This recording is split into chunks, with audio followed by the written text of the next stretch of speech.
What is your American dream? My American dream is we all get along and love each other.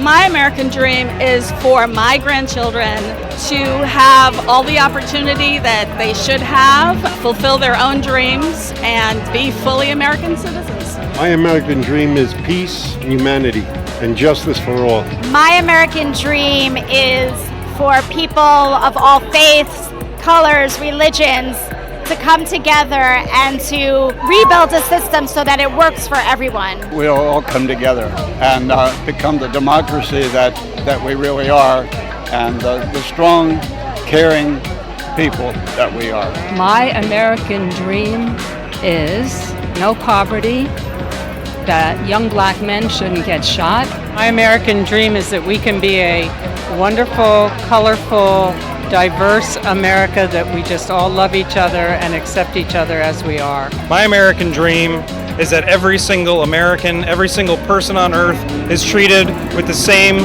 respect and dignity afforded to everybody. Every single human on this planet should be treated with love and compassion. We continue to aspire to what I think we can be as a country, which is what the Statue of Liberty says we are. It's just a welcoming country that's a democracy. My American dream is a nation of immigrants that loves each other without any barriers of color, race, or class. Everyone has a right to the American dream. Groundhog Sam! Hello, New York water taxi! Hello, Princess Cruise Line! Hello! Oh, hello, everybody! I didn't see you over there! I've decided to explore the city a little more. And as you all know, I recently went to see Lady Liberty and told you how I always wanted to go on a boat ride. So today is the day. I took a ferry to Governor's Island. It's amazing. You can see everything from here. That's Brooklyn. Hello, Brooklyn. That's Manhattan. Hello, Manhattan.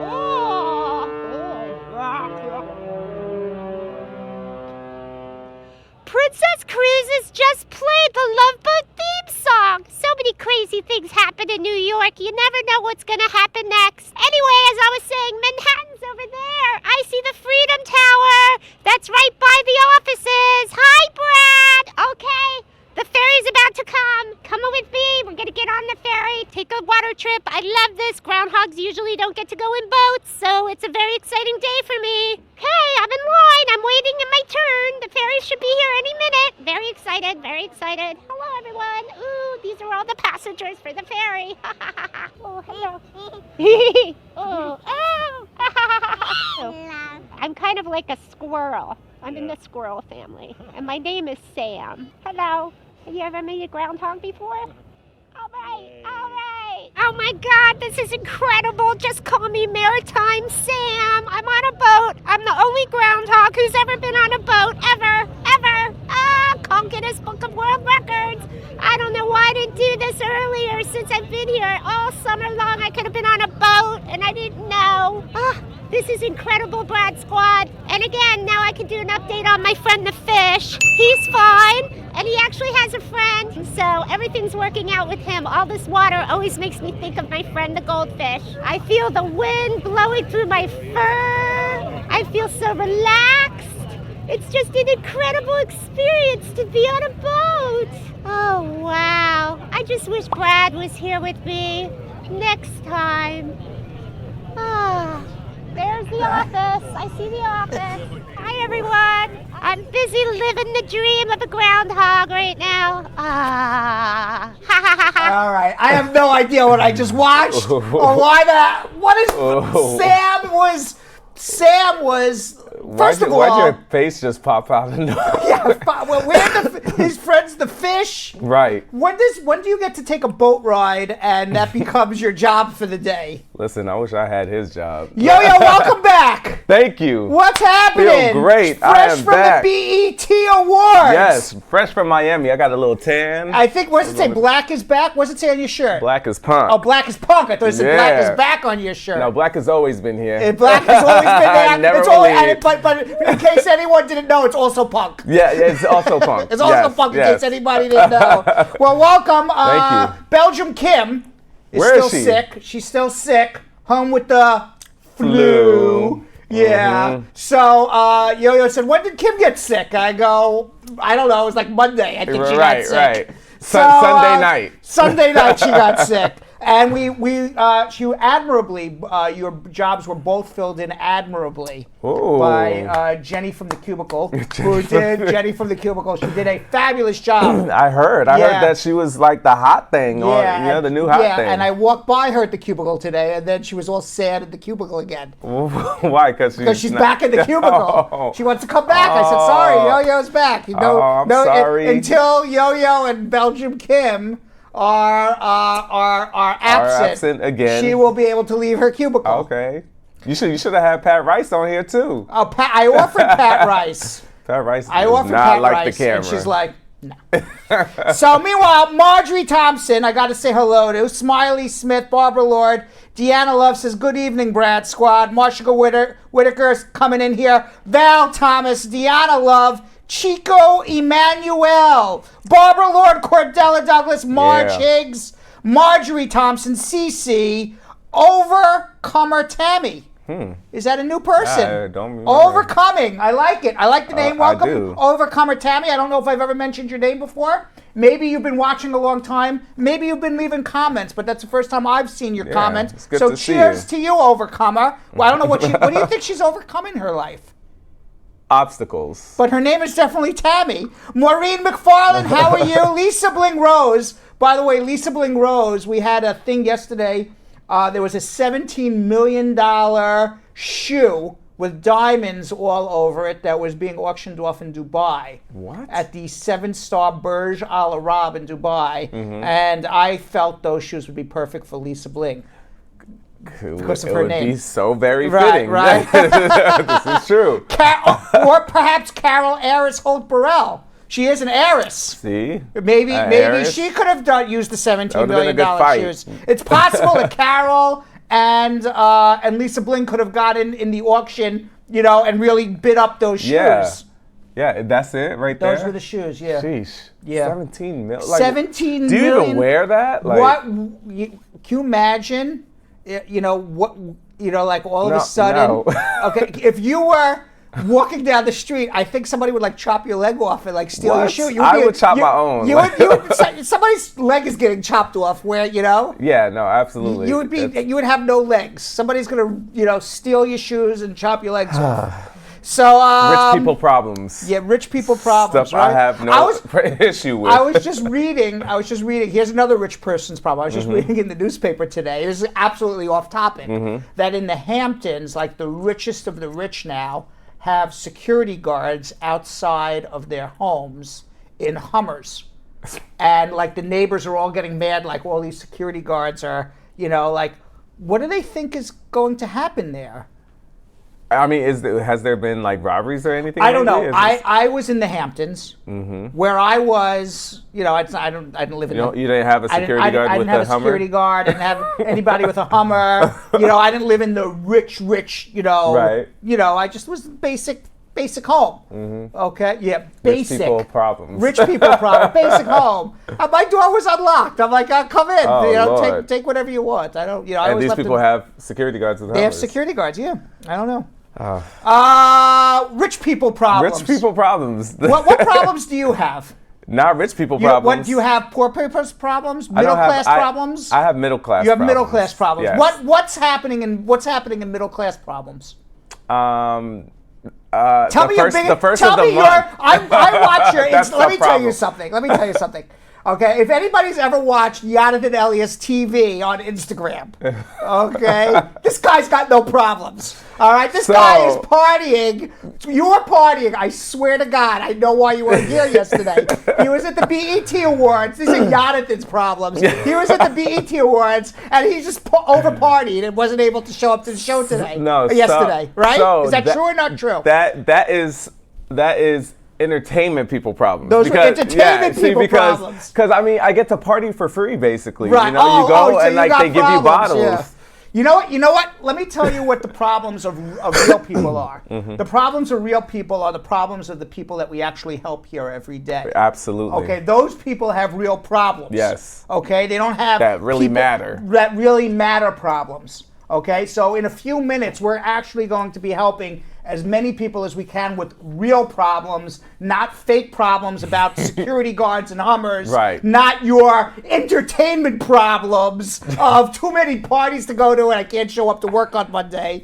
These are we're going to be dealing with real people problems. Yes. And in the meantime, I have to continue to say hello to Abigail Taylor Watson. Yes. I didn't go through my entire list here. Sunita Bachin, Marge Higgs, Marjorie Thompson, Jeff Bosey says hello, family, one and all. And who else do we have? Allie Boo, Harris Morgan. I haven't seen Allie Boo in a while, unless I have. Denise Cromaz. Is she new to us? Denise Cromaz. She says hi, Brad Squad. Denise, welcome. I don't know if I've seen your name before, but I have. Sometimes I've seen your name, and so many names you don't remember unless you see them day after day after day. Become a top member. You become a top member, I remember your name. Dane Welcome, for example, I know. Carol Anderson, the Tiger, I know. Wendy Brown, I know. Hisaka Sally. You said Dennis Ute? Tanette So Bless Robinson, I know her. She watches every day. Right. You say Dennis Ute? I didn't say Dennis Ute. Ute? Ute? What's a Ute? Dennis Ute. What's a Ute? I gotta Dennis's fix my last name. That's a famous line from a movie. You don't know that movie? Ute? My cousin Vinny. My cousin Vinny. Right when Joe Pesci, he's the Italian. Yes, Joe Pesci is lawyer one of my favorites. From Brooklyn Law School, my alma mater. Really? Yes. Oh, what? I went to Brooklyn Law School. The Didn't best know line that. in the movie. So when he goes, when the guy goes to Brooklyn Law School and he goes down for his first case down south. And the judge goes, "What kind of law school would graduate a lawyer like you?" And he says, "Brooklyn Law." Yeah. And look what came out too. Came out of Brooklyn Law. And he goes, "The two Utes." And the guy goes, "What's a Ute?" What is a Ute? He said the Utes, but from Brooklyn. Brooklyn. Oh, the Utes. But in Brooklyn, okay. but in Brooklyn, like the it's the Utes. Yeah, the that's Utes. what my uncle used to say when he's from Utes. Brooklyn. Yeah. The two Utes. Reginald D'Amata, we know him, right? Yep. Allie Boo, I said already. Who else did we miss? Anybody quickly here? Ricardo Jonas. Who? Ricardo Jonas. Ricardo Jonas we missed. Hello, Ricardo. Sankey White, you what said? About, did I say Deion Watson? Yes. I did. If you wanna. How are you? If you wanna watch a show, you know where to go, right? You're a rapper too. All right, so we've said our welcomes. You said it to YouTube as well? Come how on, could man. I That's our fam band How too. could I forget? That's the family. Anderson Andy, Daniel Kahn, Joanne Underwood says good afternoon. Danny Contreras says hey squad. Cordella Douglas watching on both. Yes. She's got a phone in one hand and a phone in the other, or she's just going back and forth on her windows. I mean that helps with numbers. Yeah, come to Truth of Islam. Says Whoa. good afternoon, Mr. Brad. Kamisha Theowell saying hello family, hello Cordella. Sam, what's up? Hey Brad. She couldn't say that all in one sentence. She had to make 4 different comments about that. I like that. Also, she says, hope Kimmy and Yo-Yo on today. Well, you got Yo-Yo. Half of your wish is granted. Yes. The other wish, hopefully tomorrow. Right. Venetia Beckford. Alicia Allen says, hello, Brad Squad on YouTube. Tanisha Tennant also says hello. And before we get into our schmooze here, because I got a lot of news here. Yo-Yo. Lots of news. All right. By the way, you want to know what's something funny yesterday? What? Jilly Bean, who's our producer, she says, it's funny, I was watching the show, and, Brad was doing the show, and he was doing a good job. And she goes, it's so funny, Brad always needs a friend. She says that to me. Brad always needs a friend. Brad's doing the show. He's fine. He's answering the questions. Mm-hmm. And then she goes, Brad, I want you to watch how happy you were when Jenny from the cubicle showed up. Your whole demeanor changed. Now you have a friend on your show. See? You have somebody to talk to. Did she sit here? She sat right there. Whoa. Yeah, Jenny from the cubicle showed up about 3/4 of the way.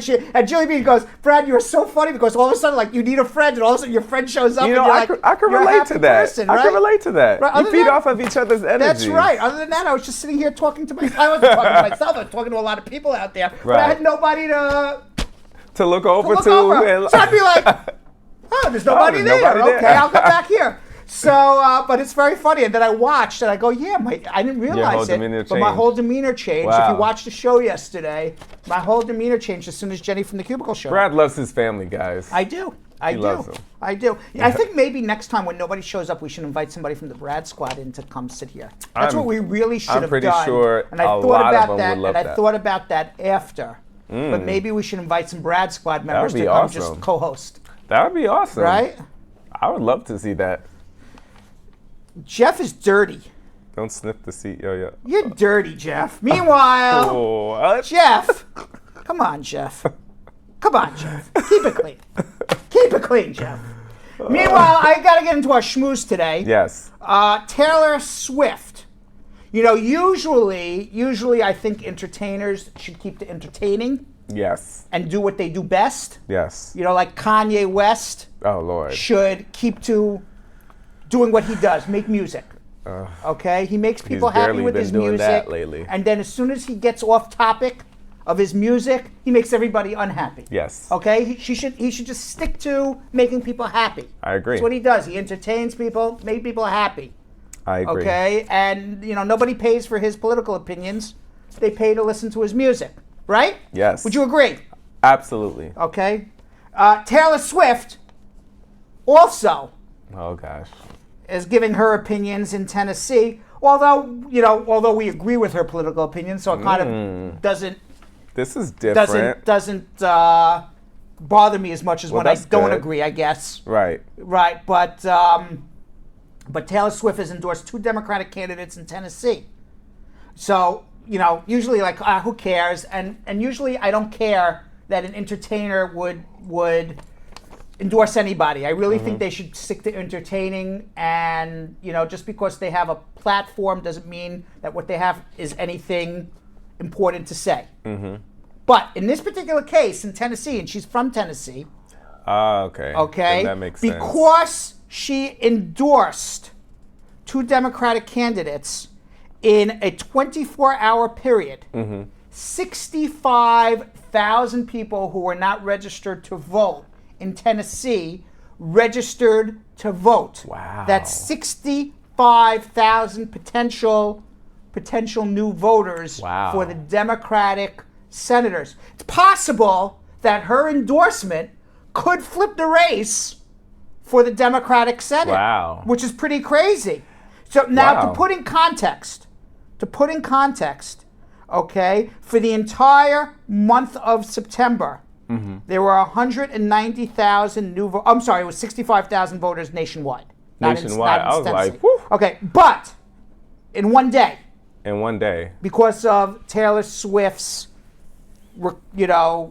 said go out and register. Now to yeah. put that in context, in the entire month of September, the month before, okay, before Taylor Swift said anything, 197,000 new voters nationwide registered to vote. In the entire month of August, 56,000 people registered to vote. Taylor Swift in one day had 65,000 In people one day. registered to vote. Okay, now, contrast that, Kanye West was on Saturday Night Live, and Best Buy claims that in a 24-hour period, 25,000 people came into Best Buy with broken TV sets after watching Kanye. They would get so angry What? they broke the screens of their. No, I'm only kidding. I'm making. I that was up. about to say, what? I'm totally making that up. But that's why I said after Kanye West was on Saturday Night Live and he endorsed Donald Look at Trump, this fool. 25,000 people broke their television sets. No, I I'm was only about kidding. to say, but with the Taylor Swift, I think that happened because she is so far from the political type. Yeah. She's usually the girl that just sings about her boyfriends, her ex-boyfriends. You know, the messy type. Everybody remembers her with that whole Kanye West debacle when she won the award and he ran up on stage and interrupted her That's speech right. and said, this right here, said, you know, I'm sorry, I'll give you your moment, but Beyonce had the best music video and said that she deserved it instead of Taylor Swift. Isn't that ironic now that... And look at them, Look right. at them now, right? Isn't that ironic? I don't think so. I think it's all... You think it was done all... It's all... I don't believe in now that irony you're in the entertainment. biz, Yeah. Now that you're in the biz, I think everything is scripted. Everything is. You I think- thought I that was think- scripted. Definitely the Kanye thing yes, was scripted. Yes, everything is scripted. Because I'll tell you what... There are no beefs, really. People are calling each other, rappers are calling each other saying, hey, we're going to pretend to beef now because my Right. album is coming out. We're going to get all these interviews. Like this right here is all, it's all What do you for think show. of the Kanye thing with the Make America Great Again and his Trump's Look how much publicity he's gotten just within this past couple months compared to the past couple years. Yeah, and now he's going to meet with Trump on Thursday, Of and that's course. more publicity. Of course. And I'm going to tell you something that Donald Trump has taught me. And I used to not believe it, but now I believe it. What? There's no such thing as bad publicity. There you go. So even though people are angry at Kanye for supporting Trump, look, he is the talk of the town. There you go. Everybody's talking about it. Everybody talked about what he said on Saturday Night Live. All right, he bucked the trend, and there is no such thing as bad publicity. Absolutely. If your name's in the paper, it's good publicity. There you go.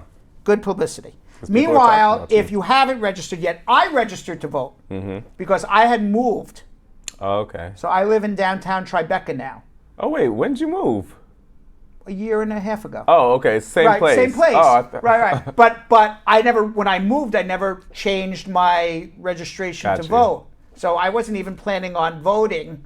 You know, and I didn't think about it at the time. Right.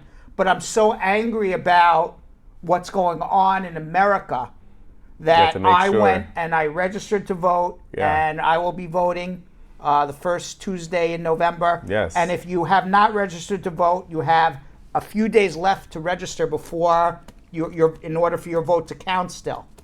I don't know what the cutoff date is, but I would assume in each state it's different. Yeah. But it's getting very close.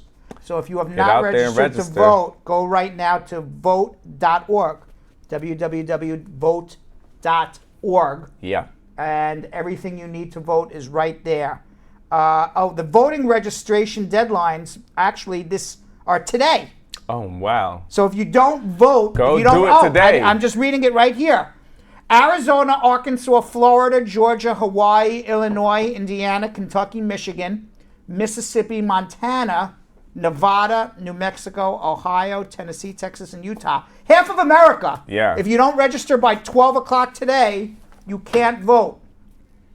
Meanwhile, Kanye is having lunch with Trump. We talked about that. Yeah. So what are Right. they going to be discussing? They will be. I'll tell you what they're going to be discussing. It says it right here on my card. Oh, perfect. I'm going to read it right All now. Because I didn't even know that they were. Because I was not really interested in what he was going to be Kanye saying. really lost a lot Yeah. of fans and supporters. He did not lose. He's getting publicity. No, but he lost a lot of fans. Maybe. He definitely did. I don't know. He's going to be discussing the manufacturing resurgence in America. Okay. So Kanye knows a lot about the manufacturing resurgence in America. He's going to be discussing prison reform, gang violence, and violence generally in Chicago. Okay, so look, these aren't bad things, and he is from Chicago. Yes. How about if this was all a ploy to really get in close with Trump and actually make a difference? Why doesn't he talk about, well, he's talking about things that are important. And they're important to him Yeah, and his they're important community to as him, well. Yeah. All right. You never know. Maybe Kanye. First of all, Kanye is a genius. Listen, so I'm going to tell you something. Genius. If he does something positive, it's worth it. Exactly. It's worth it. I can't. If something comes out positive with his meeting with Trump, I can't sit here and say, I can't support Kanye. I Exactly. can't, if something's coming out positive as a result of this, if they come to have something that is positive in terms of prison reform, if there's something positive about gun violence, why not? I can't see Donald Trump meeting with Kanye West after Kanye has basically pissed off his whole entire black race.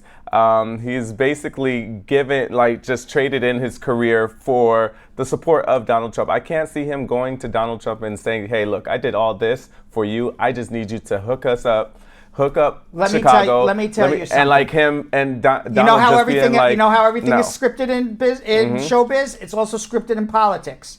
They had an agreement. Trust me, there is an agreement before. So that means he's going to do They know something. He's going to come out and say, you see, I did something for the black community, and it helps both Kanye, because he got the publicity. It also helps Donald Trump, and Donald Trump can say, look, I'm good to the black community. There you go. I gave you a bone, basically. There you go. Yeah, absolutely. Right. Meanwhile, I'll say this also.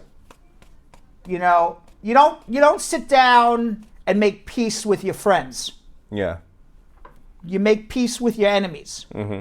So, I'm always of the opinion, like when somebody is mad at me or somebody is angry at me or somebody disagrees with me, as long as they want to talk amicably and not scream and yell at me, I'm happy to have that conversation, because I always say, you know what? You make peace with your enemies. You don't I don't need to make peace with Yo-Yo, with my friend. Right. I need to, maybe make peace with some other people. Yeah. But I don't need to make peace with you.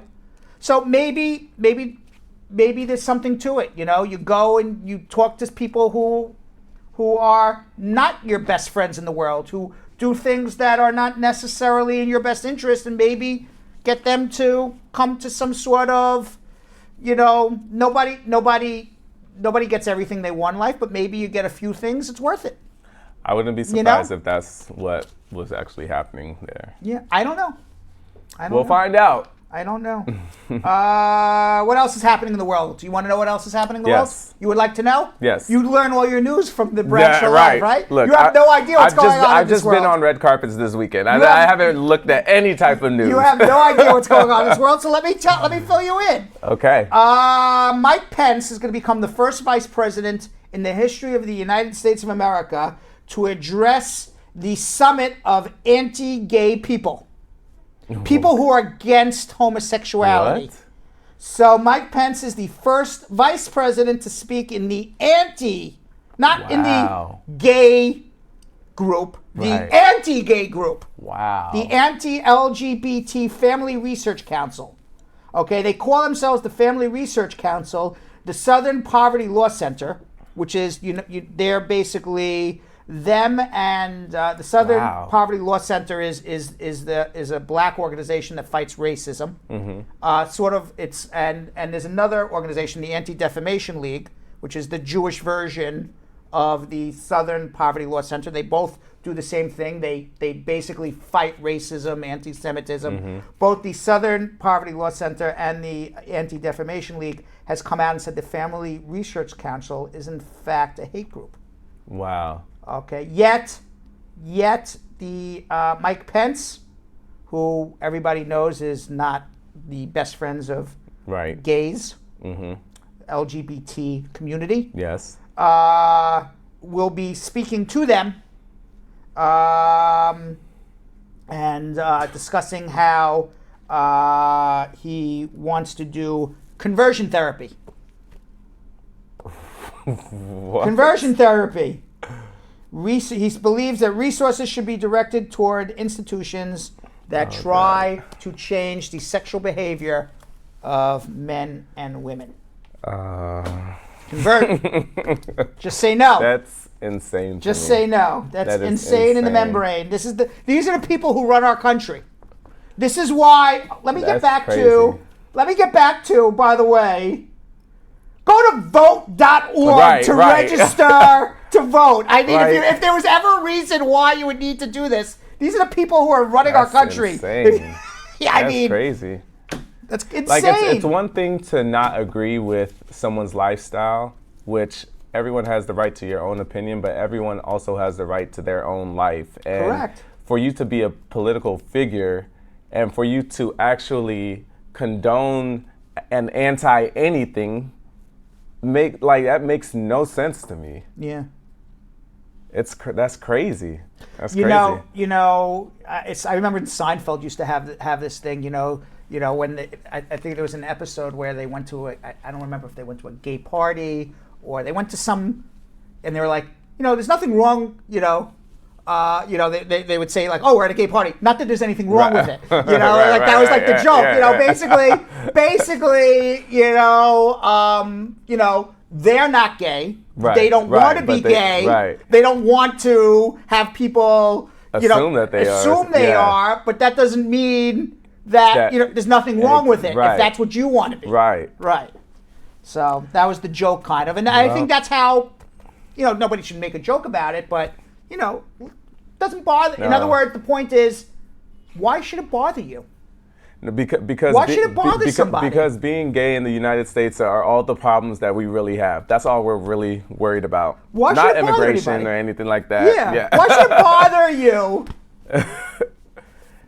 Is somebody coming to kiss Mike Pence on the lips? Is a man coming to kiss? I very much so doubt that. So why should it bother you? Meanwhile, another hurricane is poised to hit Florida. You got out of Florida just in time. I did, thank God. You got out of Florida. Hurricane Michael, it's Category 3, is racing toward the Florida Panhandle. It is scheduled to hit Florida sometime Wednesday afternoon. Oh my gosh. I am sure there will be a ton of destruction. Yikes. I am sure FEMA will come in and fix everything, and then another hurricane will come several weeks later and destroy it all again. Oh, I all did hear because about of that. all because of global warming. Right. But that Trump, by the way, yesterday the United Nations came out and said the Earth's is going to, in the next 10 years, increase its temperature by 2.5 degrees, and if we don't do something about it, there's going to be huge wildfires. There's going to be, people. There's going to be areas in this world we will not be able to live in anymore. The ice caps are going to melt. Places are going to flood. The coral reefs in Australia will not exist anymore. And this is in 10 years. 10 years from now. Sheesh. Okay? I mean, the way they talk about it's like going to be Armageddon. And you want to know what Trump talked about today? I mean, that report must have hit his desk like a thud because he didn't even look at it. Right. Just talked about Mike Kavanaugh. What a wonderful guy he is. Golly. Meanwhile, Mike Kavanaugh, you want to hear the irony of all of the Mike Kavanaugh thing? Brett Kavanaugh. I'm thinking about Michael, the hurricane, Brett Kavanaugh. You want to know the irony of it all? He hired 4 clerks, all women. Really? Isn't that ironic? Why do you think he did that? Man, I don't Why would he hire 4 women as clerks? 4 young women. 4 young women are his legal clerks. Why do you think? Why do you think? Why do you think? All right. We can't get to any funny news today because we've talked way too much, Yo-Yo. We did. It was a lot of news. A lot of news. We have to get to something that we call, I'm going to answer your immigration questions, right? Mm-hmm. We're going to get to something, Yo-Yo, that we call, I'm going to answer your immigration, there we go! I'm getting answers to your immigration questions without any music whatsoever. Right. We could try it one more time, maybe with music. What do you think? Let's try it. Let's try it. Is there music? Is there music? Getting answers. No, there's no music to that. There's no music to this. There's no music to this. Da, da, da, da, da, da, da. There's no music to this. We don't know what happened to the music. I think that was actually pretty good, though. We don't know what happened to the music. All right. Before I answer your immigration questions, though, I do have to tell everybody to share. Yes. We're going to have a share game right now. What's our sharing at? Oh, Lord. Let's see. Oh, Lord. Come on. What's our sharing at? Because what's our sharing at? We are at 74 measly 74 shares. measly shares. How sad. That is pretty bad. I don't even know what to do. I've tried to bribe people to share. I've tried to plead with them to share. I've tried to just, out of the kindness of your heart, share. I can't get people to share. It's like they don't care. Remember we used to say sharing is caring? Yeah. Come on, guys. What do you think? What do you think we need to do, Yo-Yo? What do you think that we need to do? Do we need to go and visit each person and watch them do it? Each person? Each person. That would be a lot of work. A lot of work. That's impossible. Impossible, yeah. Impossible. Yeah, but I feel like we shouldn't even have to do that Shouldn't because have to do it. We're coming back from a 2-week, not vacation for some of us, but we're coming back from a 2-week, blackout, and this is our way of accepting all the love that you guys give us. Just share and just show us that you appreciate us. That's all we ask for. Let me ask you a question. Yesterday, I said you would do a silly dance. They didn't want that. Nobody cared about you doing a silly dance. I see Tamika Nelson saying twerk, twerk, Brad. They just want to see me twerk. That's all they like. They just want to see me twerk. Every time I think about Brad twerking, I just think about your leg going out, though. Because I feel like everything went downhill after the twerk. So I'm a little nervous about that, guys. Everything literally went downhill. I'm going to tell you something. If we get to 1,000 shares, I'll twerk again. On the table. I will twerk again. 1,000 shares? 800 shares. All right. 800 shares. You want me to twerk on this table? On this table. You want me to twerk on the table? On this table, Brad will twerk. How am I going to twerk on this table? You're going to stand. I'm going to stand on the table? And then I don't think I can. You can because when you're twerking, you're bending. Ah. So that means you really got to twerk. Ah. I don't know why everyone loves me twerking. Look, everybody's laughing. Why do people like to see me twerk? Man. What is it about my twerking? What is it about my twerking that gets people so Brad, overly excited? Because your milkshake brings all the girls to the yard. Who said that? Did somebody say that? Nope, I did. I said that's funny. Listen. Yeah. You're quoting somebody from that, right? Yeah, Khalees. That's a song. That's a song, yeah. The milkshake brings all the boys to the yard, but your milkshake brings all the girls to the yard, and they want to see it. They like vanilla milkshake, right? Yeah, they want a taste of it. All right, I'm in a deep sweat thinking about it. Yeah. I'm in a deep sweat thinking about having to twerk again. Twerking on the table, guys. 800 shares. That's all you guys have to do. We are at 70. Let's see what we're at right now. So we are at 116 shares. Yeah, there we go. Jeff Bosey says they like the kosher romp. Yeah. Romp. So we're at 116 shares right now. Yeah. All you guys have to really do is share to different groups, share to people individually. You can go into the inbox and share. All you have to do, remember, just click that little arrow on the bottom right-hand side of the screen, and there's the magic. Voila, magic. That's all you have to do. 800 shares, and we will have Brad twerking right here. And then you guys even pick the song. Throw out songs that you would like. Some reggae. Carnival was in Miami too. Yeah, I can do any song. No, we can do it on YouTube. We can do it on YouTube. We can do it on YouTube. We want to do it on Facebook. There we you can go. do it on YouTube. There we go. All right. Yes. Any song you want. The milkshake in the yard. Woo! That would be amazing. That would be amazing. 800 shares, guys. Oh my God. You guys God. can do it. Tamika's dying. 122 shares right now. I'm sweating to death thinking about it. You know me and twerking. I'm sweating too because, like I said, I felt like everything went downhill after you started twerking. Took out that leg real quick. You're gonna be like, Brad, I'm gonna twerk again. Brad's in the hospital for a month. I'm like, never again, ever. 132 shares. We got this. Oh my God! It's going up. Nobody wanted to see you do anything. That's fine. Look. What the heck? Share, guys. All right, ready to go? I don't even want to talk about it anymore because they're gonna do it. They are. And then they're gonna make me do it. 137 shares. Y'all are killing it. They're gonna make me do it. In literally less than 5 minutes, y'all That's why went I from said it should be 76 to 1,000. 800. That's 800. it, guys. 800. Because you guys can easily get this. Brad on this table, twerking. I love it. How's the song go? My milkshake brings all the boys to the yard, and they're like, it's better than yours. Ooh!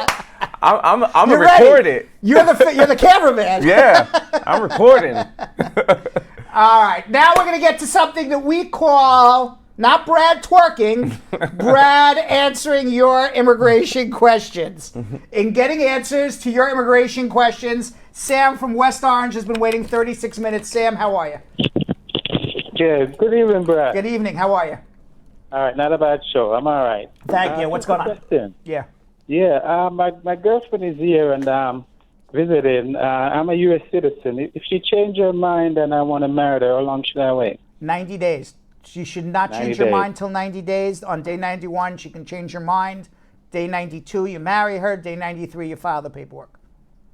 Okay, so day 91, she changed her mind. Day 92, we get married. And day 93, we could file the paperwork. You got it. You're watching? 2 thumbs up. You got it.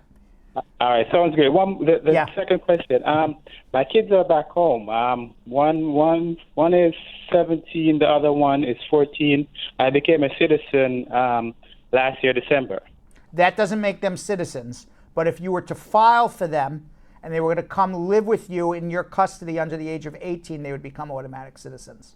They would only become automatic citizens if they were born after you became a citizen. But in this situation, you got to file for their green cards, then they come up, and then they would become citizens. Probably the 17-year-old will already be 18 by the time they show up here, so probably just the younger one would become an automatic citizen. Okay, so filing for her before she becomes 18 doesn't... No. No. But okay, filing she before got 21, if you don't file before 21, they're going to wait a long time to get their green cards, so do it now. Okay. All right? All right. So if the one that becomes 18, she would have to wait 5 years before she could file citizenship. Correct. Okay. All right. All right. Got you, Brad. All Good right. show, guys. Thanks, Sam. Appreciate it. Sam, that wasn't the groundhog Sam. That was just Sam, U.S. Very citizen. deep voice. That's right. Groundhog change. That's Sam, a U.S. citizen, says, great show, Brad. I love that. I love that. Yes. All right. When people compliment me, I am going to repeat their compliment. It makes me feel good. Good. Right? Absolutely. Correct? It should. Keep on complimenting, guys. Yes. He loves it. Right. Let's go to MD in Queens. MD. Hello. Hey, how are you? Good. How are you, sir? Good. What's up? Sir, I have 2 quick questions. First one is, I became citizen at 2010, and I brought my wife here at 2017 December with green card, and I have 1 children. She's 6 years old, and I went to apply for a U.S. passport, and they approved the passport. They gave passport to my daughter. So do I still need to apply for citizenship certificate for her? No, she's a citizen. She has her U.S. passport. However, I always suggest that you should have 2 proofs of identity to show you're a U.S. citizen. It's actually the Department of Homeland Security that ultimately would trump. The State Department gives the passport. Department of Homeland Security gives their certificate of citizenship. And if there's any question, the Department of Homeland Security trumps the State Department in terms of determining citizenship. And I always think you should always have 2 forms of ID to say you're a citizen. So, for example, I was born in the United States of America. I have my birth certificate that says I'm a U.S. citizen because I was born in the state of New York, and I have a U.S. passport. Your daughter only has a U.S. passport to say she's a U.S. citizen, nothing else.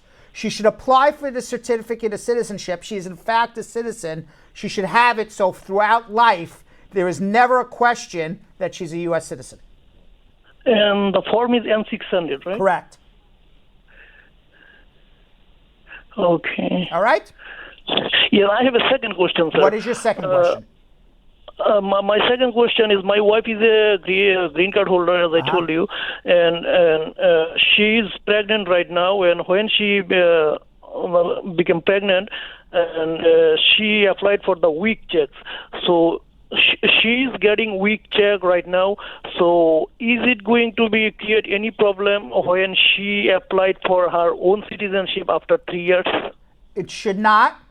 It does not. Well, let me say this. At this moment in time, what are we, October 9th? Yes. It's October 9th. At this moment in time, it does not affect your citizenship. There is a regulation that is proposed by Trump that says that it may affect citizenship. We don't know what the final regulation will look like, and then we don't know who's going to sue Trump, because somebody's going to sue Trump to say that that regulation is illegal, and we don't know what judges will say in terms of, so right now, you need the WIC, go get it, go do it. If this regulation actually goes into effect, there's going to be a lawsuit, there's going to be judges who say it's illegal, and it's going to be a long fight. But right now, that's not the law. Okay, thank you, sir. All right? Thank you, sir. You're welcome. Seemed like he was out of breath. I don't know if he was nervous or he was on a bicycle. It sounded like he was running. Maybe he was on a bicycle. Maybe he's working out and Maybe he's watching working the show. out. That's actually a great way to watch the show as well. You go on a treadmill. Yeah. Right? Like if you're on a treadmill, if you get tired real quick, you just have to like put your mind somewhere else. So like focus on something else. Watch the show while you're on the treadmill. We should do a show on the treadmill. I would lose weight. Ooh, okay. Right? Let's all calm down now, guys. Can you imagine? Like, next question. I can't talk That could anymore. be a share game. I can't talk anymore. What, Brad does the show on a treadmill? That would be not today, because we already know what the share game is today. But that's going to be one share game. Yeah. No, don't say that. We are at 268 shares. I will not be twerking, thank God. 268 shares. I will not be twerking, thank God. Come on, guys. Prove him wrong. Let's go to Sally in Queens. Sally. Hi, hi. How are you doing? How you doing? I'm good. My question is, I'm under the DACA, and I married a U.S. citizen, and I currently have a newborn son. Great. Previously, I have a daughter also. She's 9. Great. I have my visa waiting in Guyana, but I just need the appointment from the NVC. You have a provisional waiver? I don't know if yes, but I don't know if I need the waiver. Oh, but you have a provisional waiver, or you have not done it yet? I haven't done the waiver yet. Okay. How old are you? I am 29. When were you issued the DACA? At what age? I was around 20. You need the waiver. I do. Yes. Because the previous caller was talking about the WIC, but I had WIC for my daughter. That's not going to have any effect on you at this moment, but you do need a provisional waiver. If you leave without a provisional waiver, you're going to get stuck for 10 years back in Guyana, which you don't want to do. All right, so you must do the waiver. And the reason why you must do the waiver, because you should understand and people should understand, is if you were out of status for more than 1 year after your 18th birthday, that's a 10-year bar. So you were out of status up until you were 20. So between 18 and 20, that's 2 years out of status. When you go home, they're going to say you were out of status for more than a year beyond your 18th birthday, and that's when the waiver you're going to need. So you have to do the provisional waiver before you.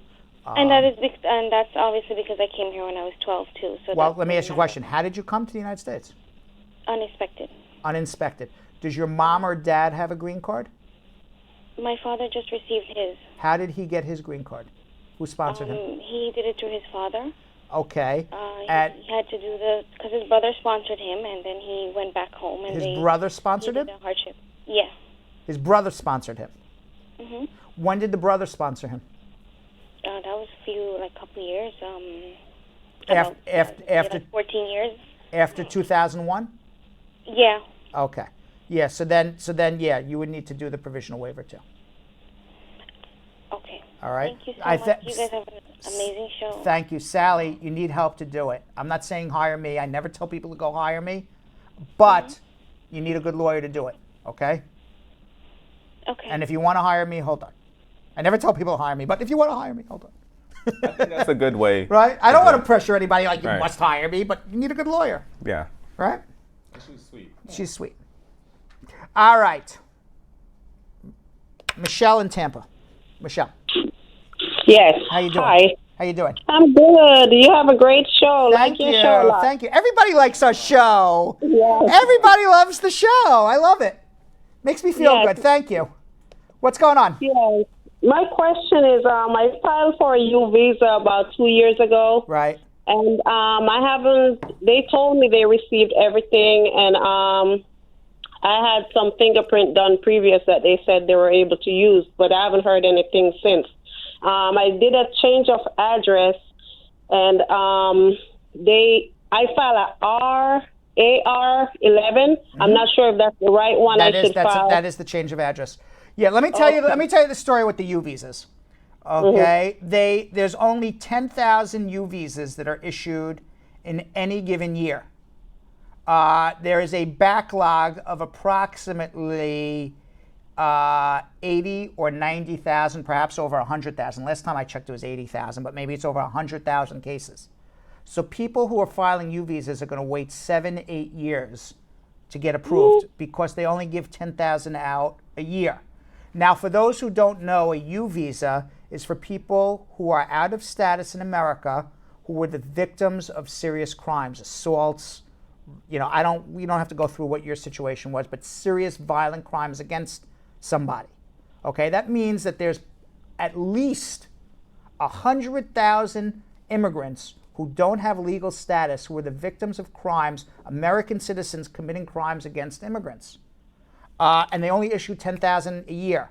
Now, what the law also says is that after 6 months that your U visa is pending, if you can show humanitarian reasons why you need to be able to work, they will give you a work permit.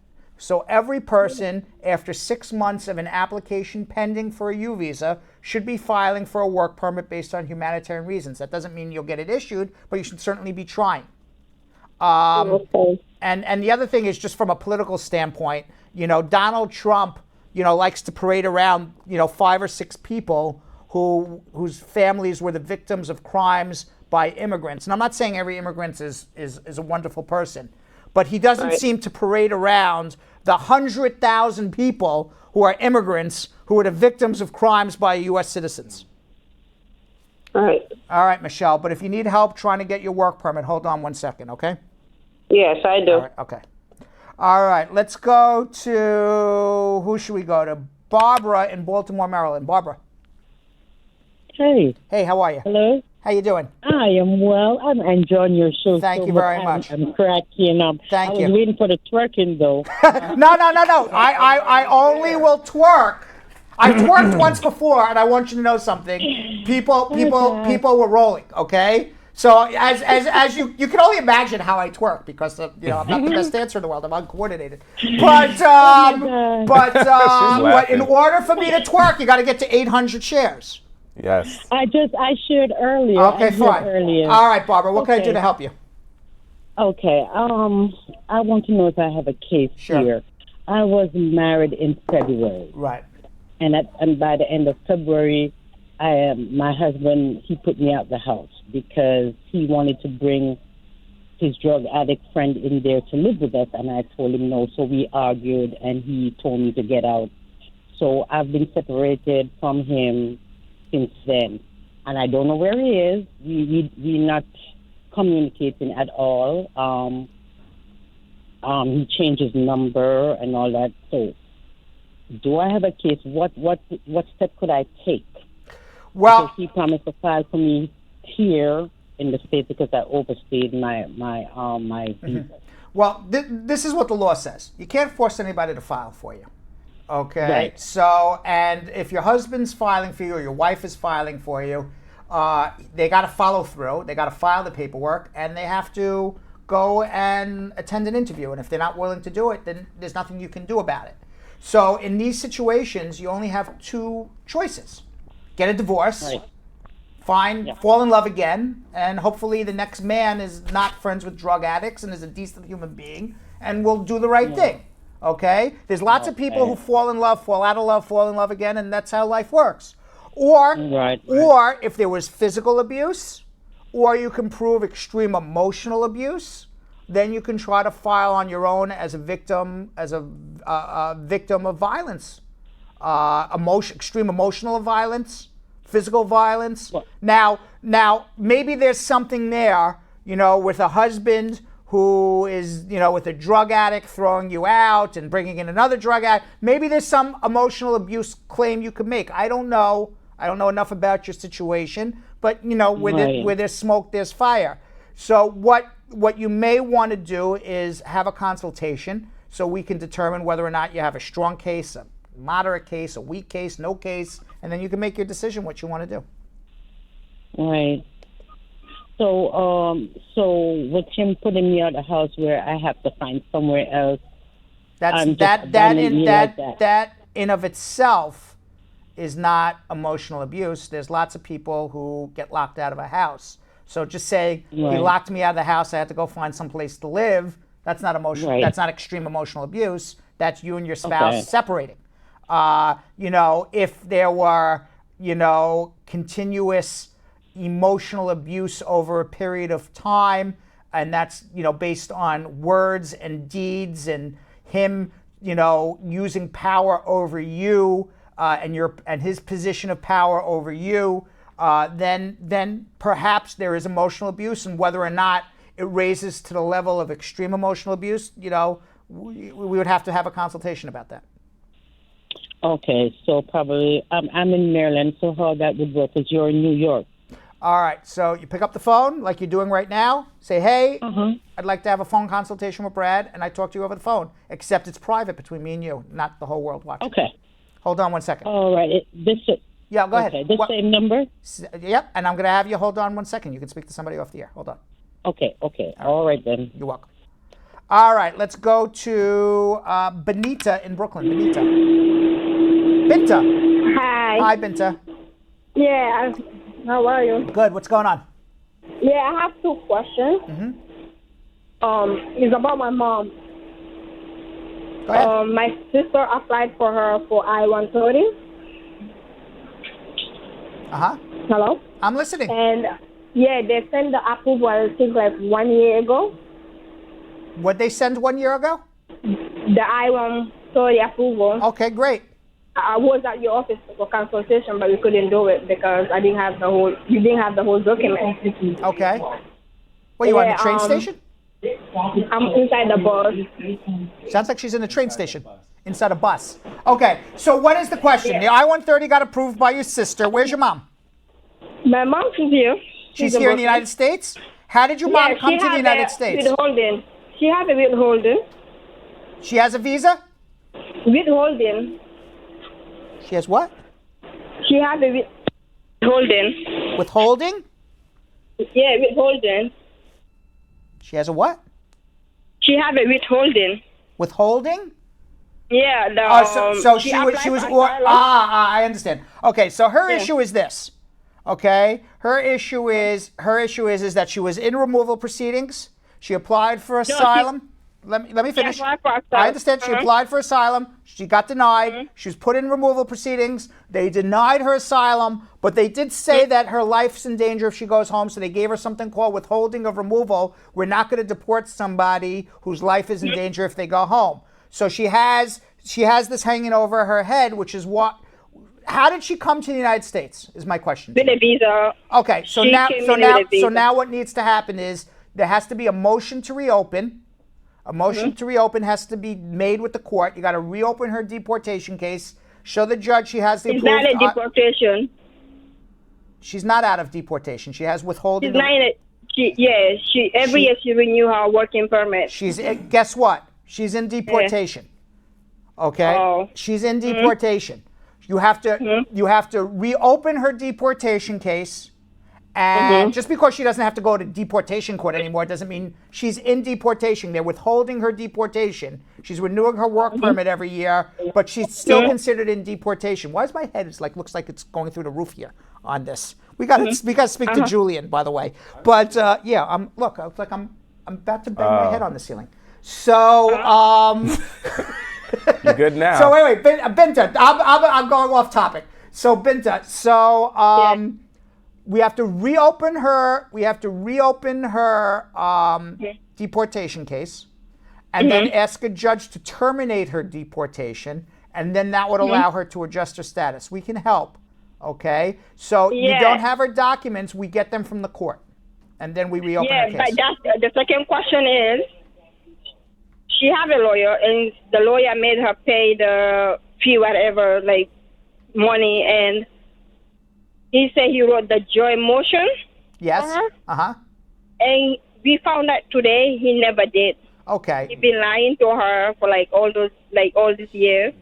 Every time we asked about her, he was like, "Oh, wait for the judge answer and this and that." And today we basically when All right, we so pressed the you're, thing, we're what gonna, so happened? you're going to do two things. You're going to come to see me. We're going to actually do the motion.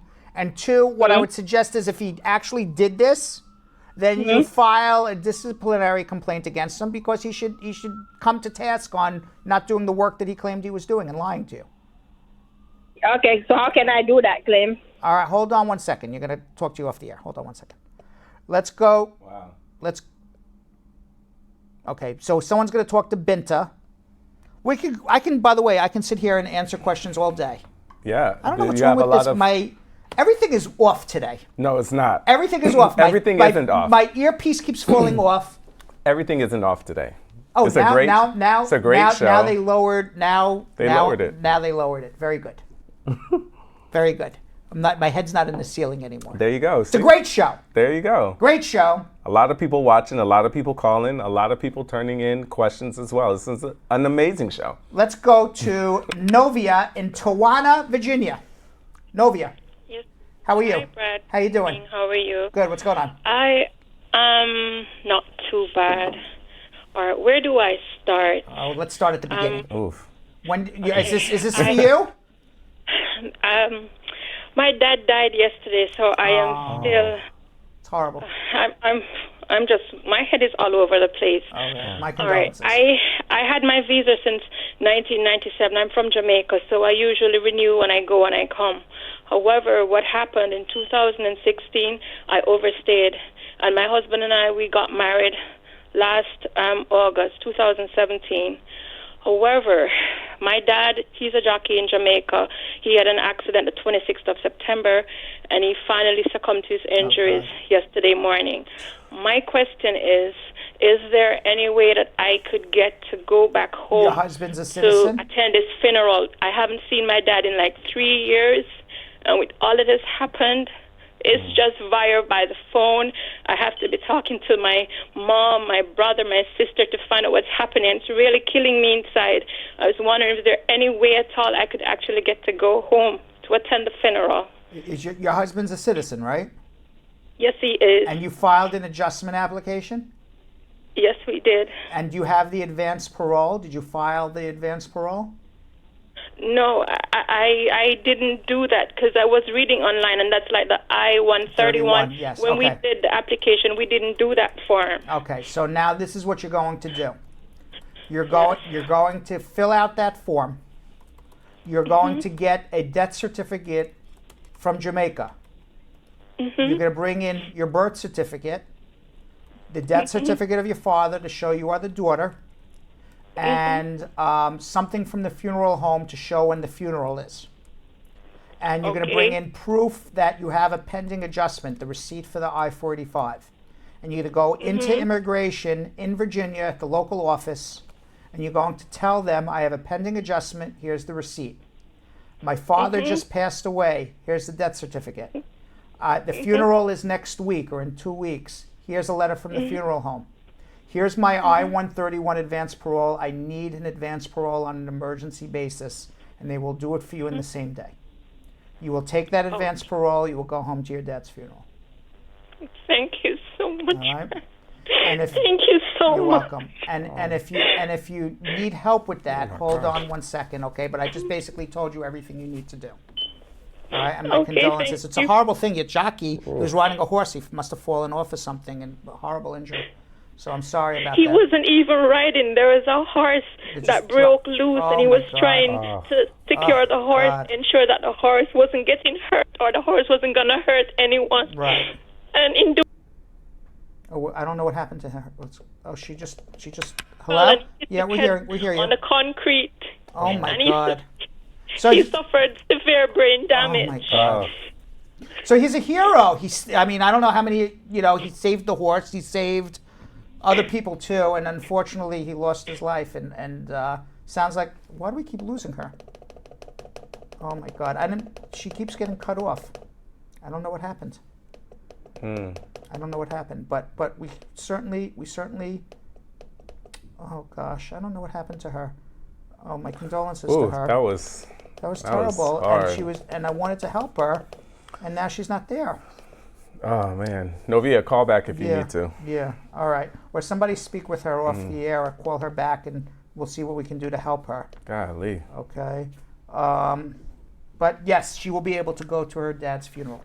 Well, that's absolutely will be able to go. That's good. Yeah. Absolutely will be able to go. All right. All right. Let's go to Pablo in Tampa. Pablo. Hello, Brad. Hi, Pablo. How are you? Good. How you doing? Good. What's going on? Good. How's Brad for president going? It's not going anywhere. Brad for president. The campaign's over.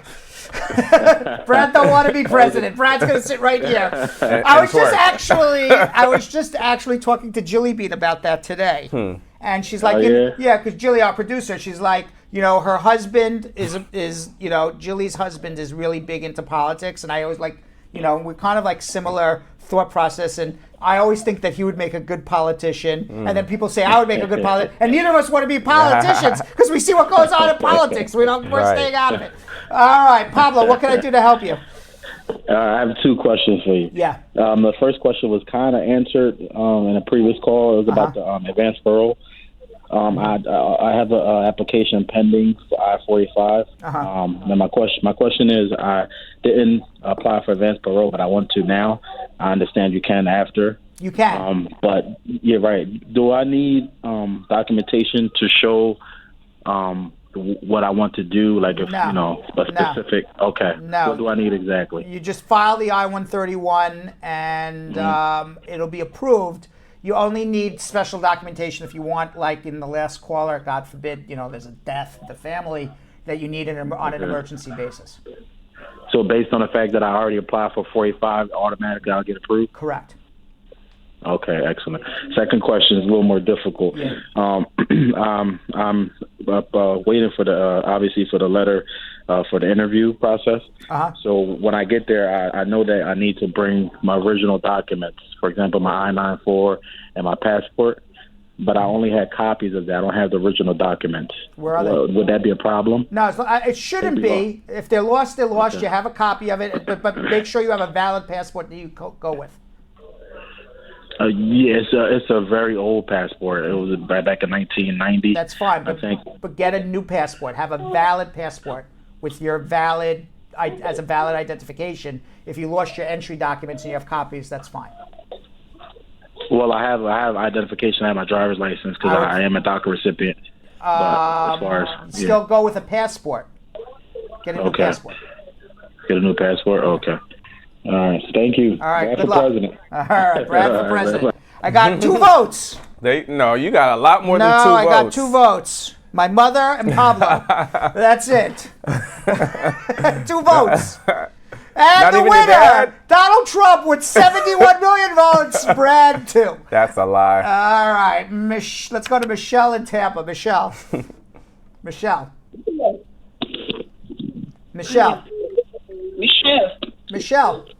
Yes.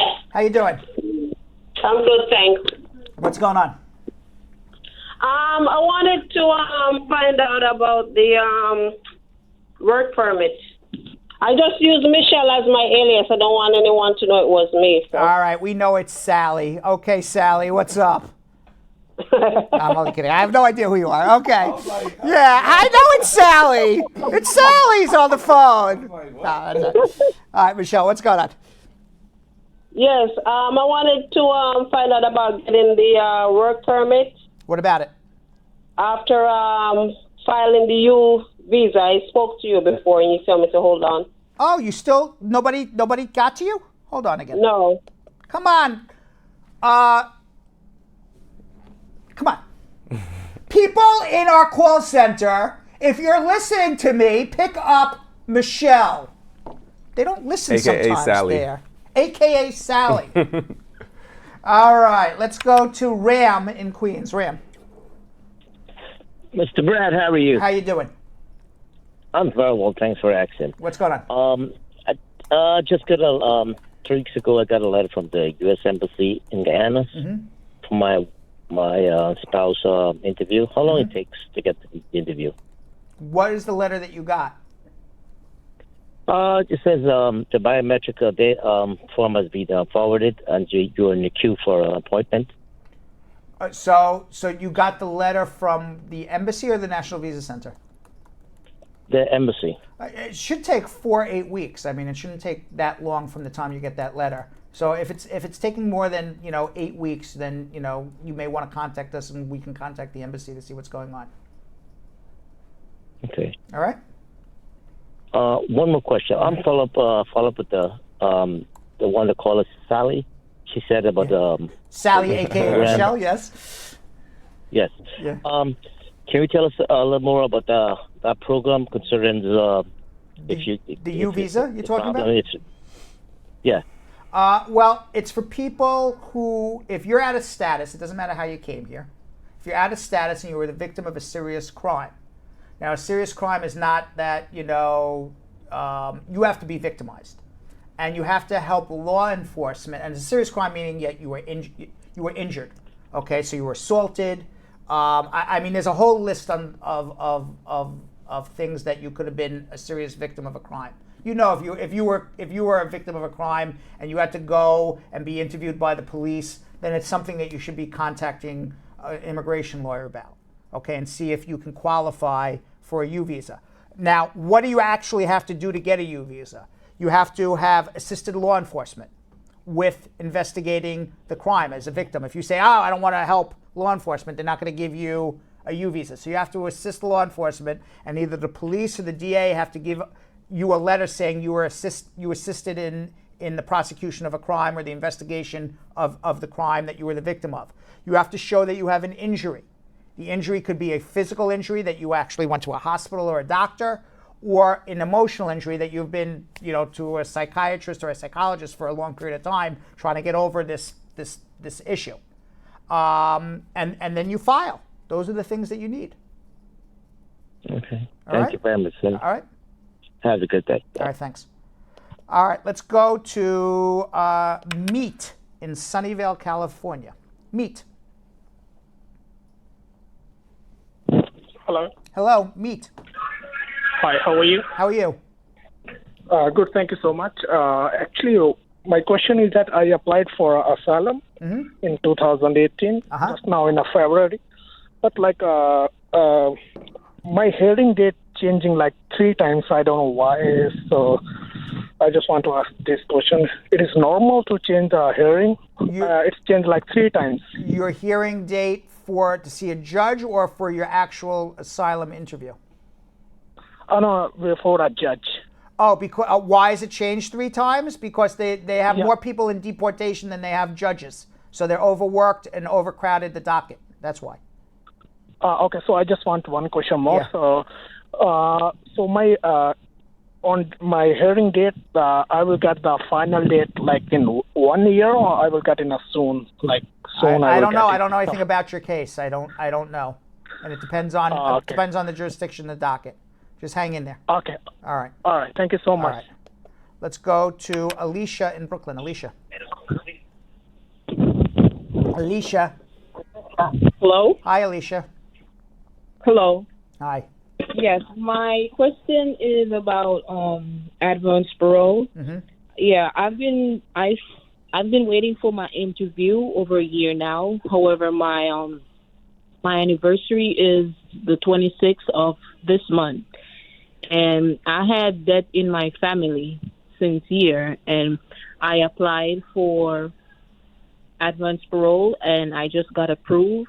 So I was wondering is it still safe to travel on it, knowing that the funeral is already gone? Yeah, and you can still travel. I was reading online where it says if Don't I read stayed online. over 100.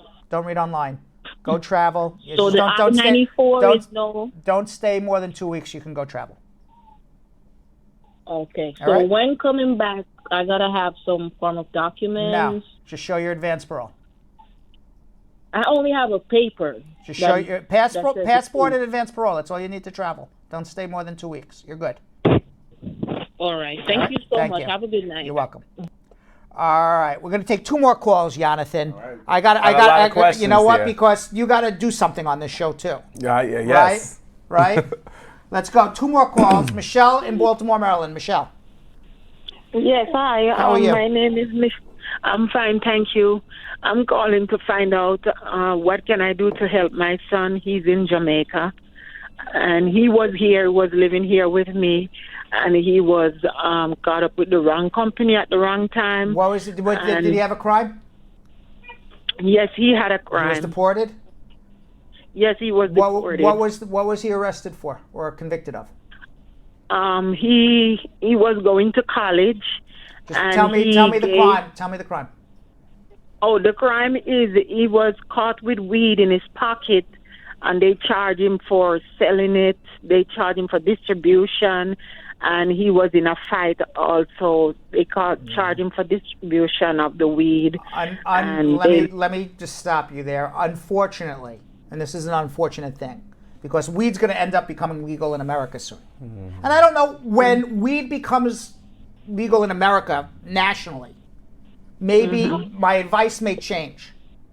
Okay? So you want to watch for when, on a national level in the United States of America, weed is legal. But at the moment, what the law says is, on the federal level, weed is an illegal drug. And if you are caught selling weed anywhere in the world, at any time, whether it was in the United States or somewhere else, you can never come to America, ever. You're a drug dealer. Okay. So forget the fact that he was ordered deported. The fact that he has a conviction for selling weed is all the government needs to prevent him from ever coming to America again. Now, I say that unfortunately because that's what the law is. But I'll also say maybe there's a sliver of hope, because when it becomes, it'll eventually, weed's going to become legal nationally. Wherever you go in the United States, you're going to be able to Even buy, though sell. he was a teenager. Even though he was a teenager. And what's amazing is John Boner, who is used to be the majority congressman, whatever they called it, you know. He's now runs a weed dispensary. So he's allowed to sell weed, but your son can't come back to America, which is pretty hypocritical. But hopefully at some point in the future, you know, the laws will change. Okay. Hang in there. Okay, thank you. You're welcome. All right, we're going to take one last call. And then How we're many going to go. callers do you have? You still have more? 20 more calls here. Sheesh. So, and then after that, we're going to go to social media check-in. All right. All right. So are you ready for social media check-in? I am. All right, let's just speak to Kim in Fort Lauderdale, Florida. Kim, Hi. how you doing? Good evening. I'm good, thank you. What's going on? So I have a question. If you and your husband, if I filed for my green card, I got my work permit and everything. But what if me and my husband is separated before the interview date? Then you're not going to get a green card Okay. unless there's abuse, physical or emotional. So it's either physical abuse, emotional abuse, get back together with your husband, get divorced, and try another way. Those are your 4 options. Okay. Hold on 1 second, Kim. You're going to need a consultation. Hold on. All right. With that said, Yo-Yo. Yeah. We have something that we like to call. I don't need any of this. Yeah. I I just wanted to make sure there was nothing else here besides social media check-in. Yep. I did it. Okay. We have something. Yes. We have something we like to call. You ready for this? Yes. Are you ready in the booth? Yeah. Oh. Do you think they have music? Do you think they're going to have music with this thing? Yes. Social media. Yeah. There we go. Social media check-in. Awesome. All right, they got the volume going. All right, what do we got? Let's go quickly. All right, we have one from Penny. How many years of waiting if I petition my brother? 15. Denise, hi Brad. I'm an adult over 21 years old and living in Jamaica, and my mom is a U.S. citizen. My priority date is March 11th, 2013. I was married at the time. I recently got divorced and sent in my information to USCIS September of this year. We did receive a notice from them stating that they had received the information. So now her question is, now that she's divorced, will it change my waiting time and how many years I would have to wait, if any? I have a B1, B2 visa. Can I file an adjustment of status if I decide to stay in the U.S. on one of my visits? It changes because instead of waiting another 8 years, you're going to wait about another 2 years for a green card. You cannot overstay your time. If you overstay your time, you would not be able to adjust your status. And as far as waiting time, you have about 2 more years. Stay where you are. Don't overstay your time, but you can come visit us. It looks like, I don't know what's wrong with our background today. Background is way off. I'm like, maybe I should be watching, if I did the show like this, then I look like I'm even. No, it's I'll answer all the questions like this. Now it looks like we're all even. Oh, Lordy, Lord. Lord. All right. All right. Overcomer Tammy says, hey, Brad, my friend from Jamaica has a permanent resident over 15 years. She just applied for her citizenship. She is engaged to get married. Can she get married and adjust her husband's status while being a permanent resident, or should she wait until her citizenship is approved? Get married now. File the adjustment once she's a citizen. But you want to get married now because if your husband gets a green card after the 2nd year of marriage, he's going to get a permanent green card. You only have to go through this process once. So you want to be married for as long as possible. Why not get married now? All right. Ashish Pathak. Hey, I'm from Nepal, and I'm currently in Michigan right now. I have a F1 visa, and I know it's a long way to green card from the F1, as I have to find sponsors for H1B visa, and then the green card, which is not an easy ride. Is there any way I can get a green card fast, as I want to start some business? Fall in love. Right? That's fast. Huh? That's fast. Fall in love. Okay, fall in love. Fall in love, Casanova. Fall in love, right? Yeah. I was just in Venice, the home of Casanova. I saw those pictures, all right? The home of Casanova. Looked a lot of fun. A lot of Casanova there. A lot of Casanova-ing. Casanova-ing. Yes. Okay, Renee Weller. I'm married to a U.S. citizen and have a conditional... By the way, Raj says you're about to fall off your phone screen. Yours? We have to work on... Look at this. We have to, she says Yo-Yo's about to fall off your phone screen. My phone screen? Yeah, you were... Was I? Yeah. Oh. Okay. Not my fault. I'm married to a U.S. citizen and have a conditional green card that expires next year, May, which means I will have to apply to remove the conditions in February. I had a baby in July of this year and applied for EBT for my husband and baby, and I was ineligible to get any. Would this affect my ability to remove the conditions from my green card? Also, I had to get Mass Health from... Health. None of this will affect you removing the conditions. Okay, even getting Mass Health for me and the baby when my husband lost his job. Removing the conditions, all you got to do is prove it was a real marriage. That's it. Okay, that's it. Vita. Looks like your head. We don't know where because mine is okay. Yeah, well, because the ceiling's black and your hair is very black. Oh. So I don't know where if maybe we just need a whole new background. If you were like an inch taller, we wouldn't know where your head ends and where the ceiling begins. All right, Vita. Yes. Look, he's the one who gets me off track. Vita McKenzie. Good afternoon, Brad. Please explain foreign state of chargeability. I'm from Jamaica and a citizen of U.S. married to Jamaica. He has a green card. Filed for his son, age 17. Had an interview in Jamaica. They asked for more information. I gave the information. I checked the status of case, and it says foreign state of chargeability. What does that mean? It means that you are charged as a person coming from Jamaica. But that should not affect... I don't understand what... I think they just want to know what it just means that you're from Jamaica. Because there's different, depending on what country you're from, the waiting list is different. The waiting time is different.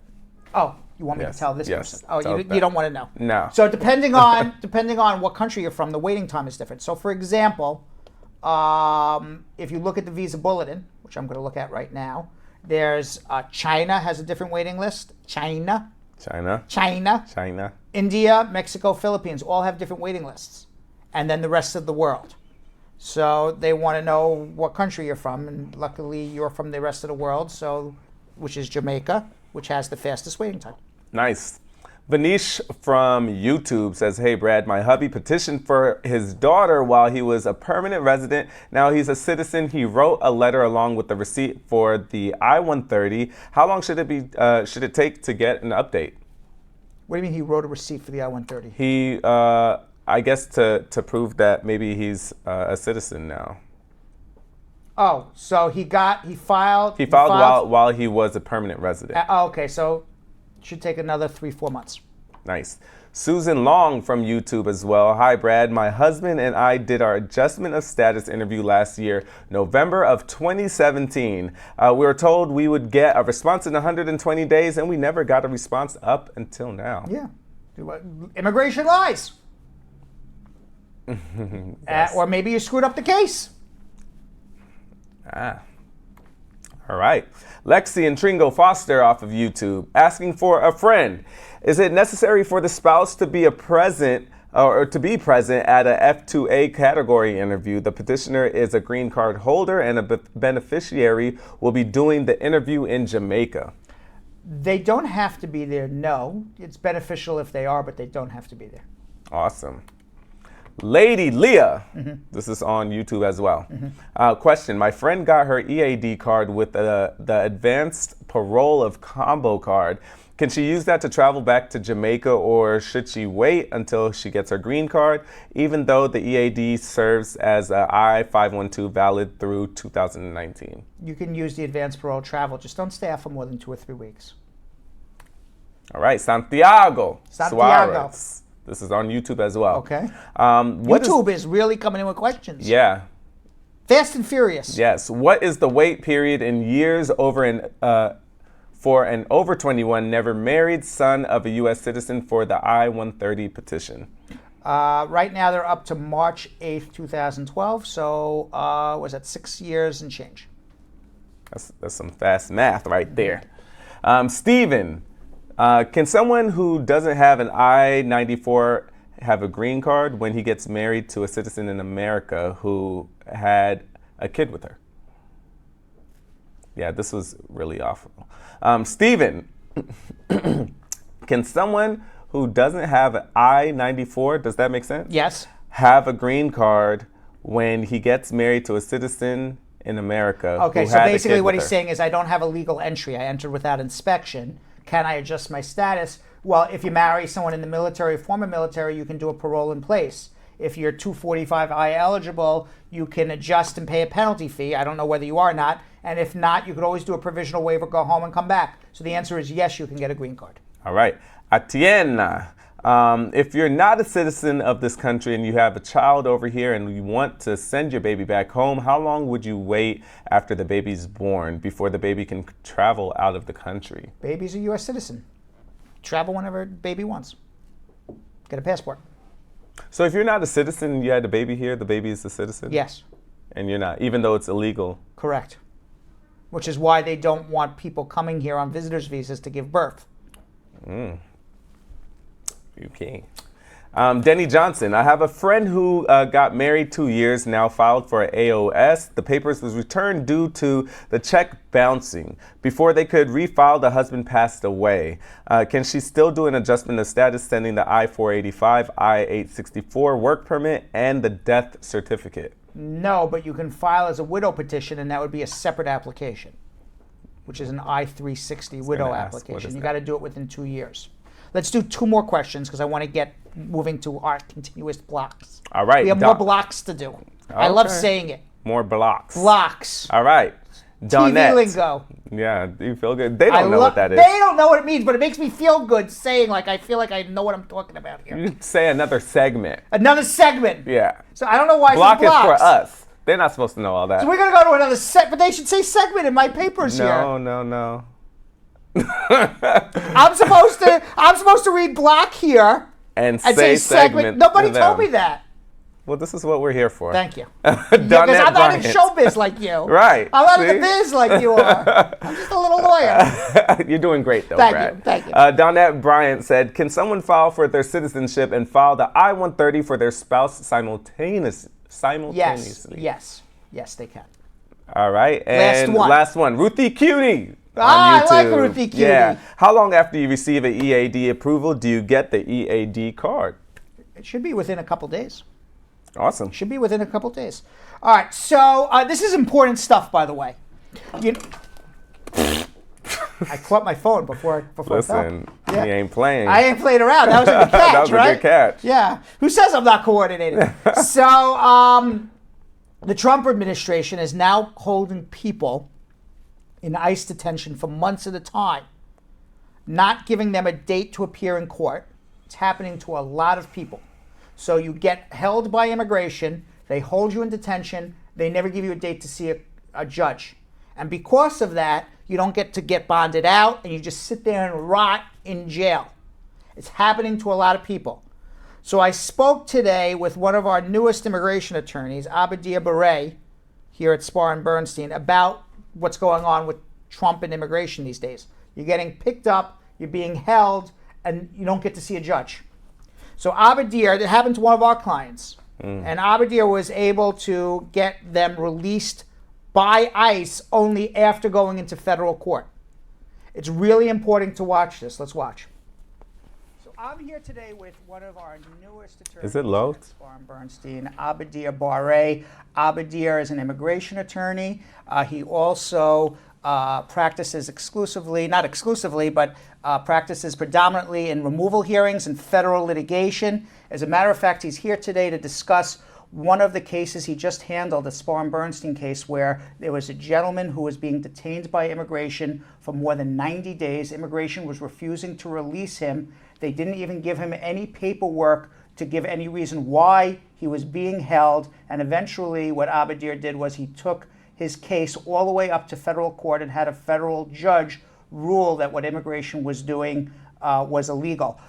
First of all, thank you for joining me today, Abadir. You've been at the firm 8 weeks or thereabouts, and you're doing unbelievable work as it is. But before you came to the firm, you were an attorney somewhere else, and before that, you were born in another country. You were not even born here in the United States. So I know being an immigration attorney is very close to your heart because you did immigrate to America from another country, especially to escape a civil war. Tell us a little bit about your background first. Yes. So my family and I are originally from Somalia, and we immigrated here in the early 90s when I was 8 years old.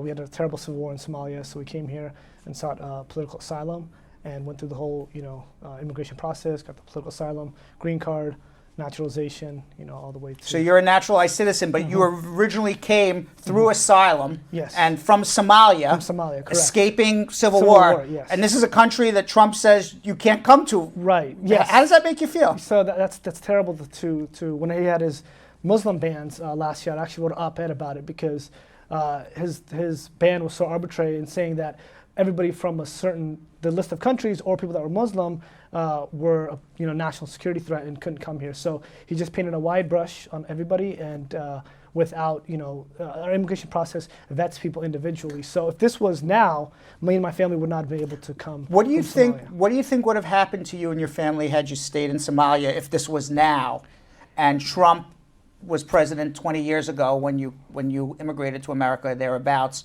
and 20 years ago I guess President was Bush then. Yes. When you immigrated, what do you think would have happened to you if President Bush had said people from Somalia are not allowed to come to America? We would have been stuck. We would have, where do you think your life would have been? Totally different. I mean, I have, other family that never got out of Somalia, and they went through a rough patch. They saw horrific atrocities.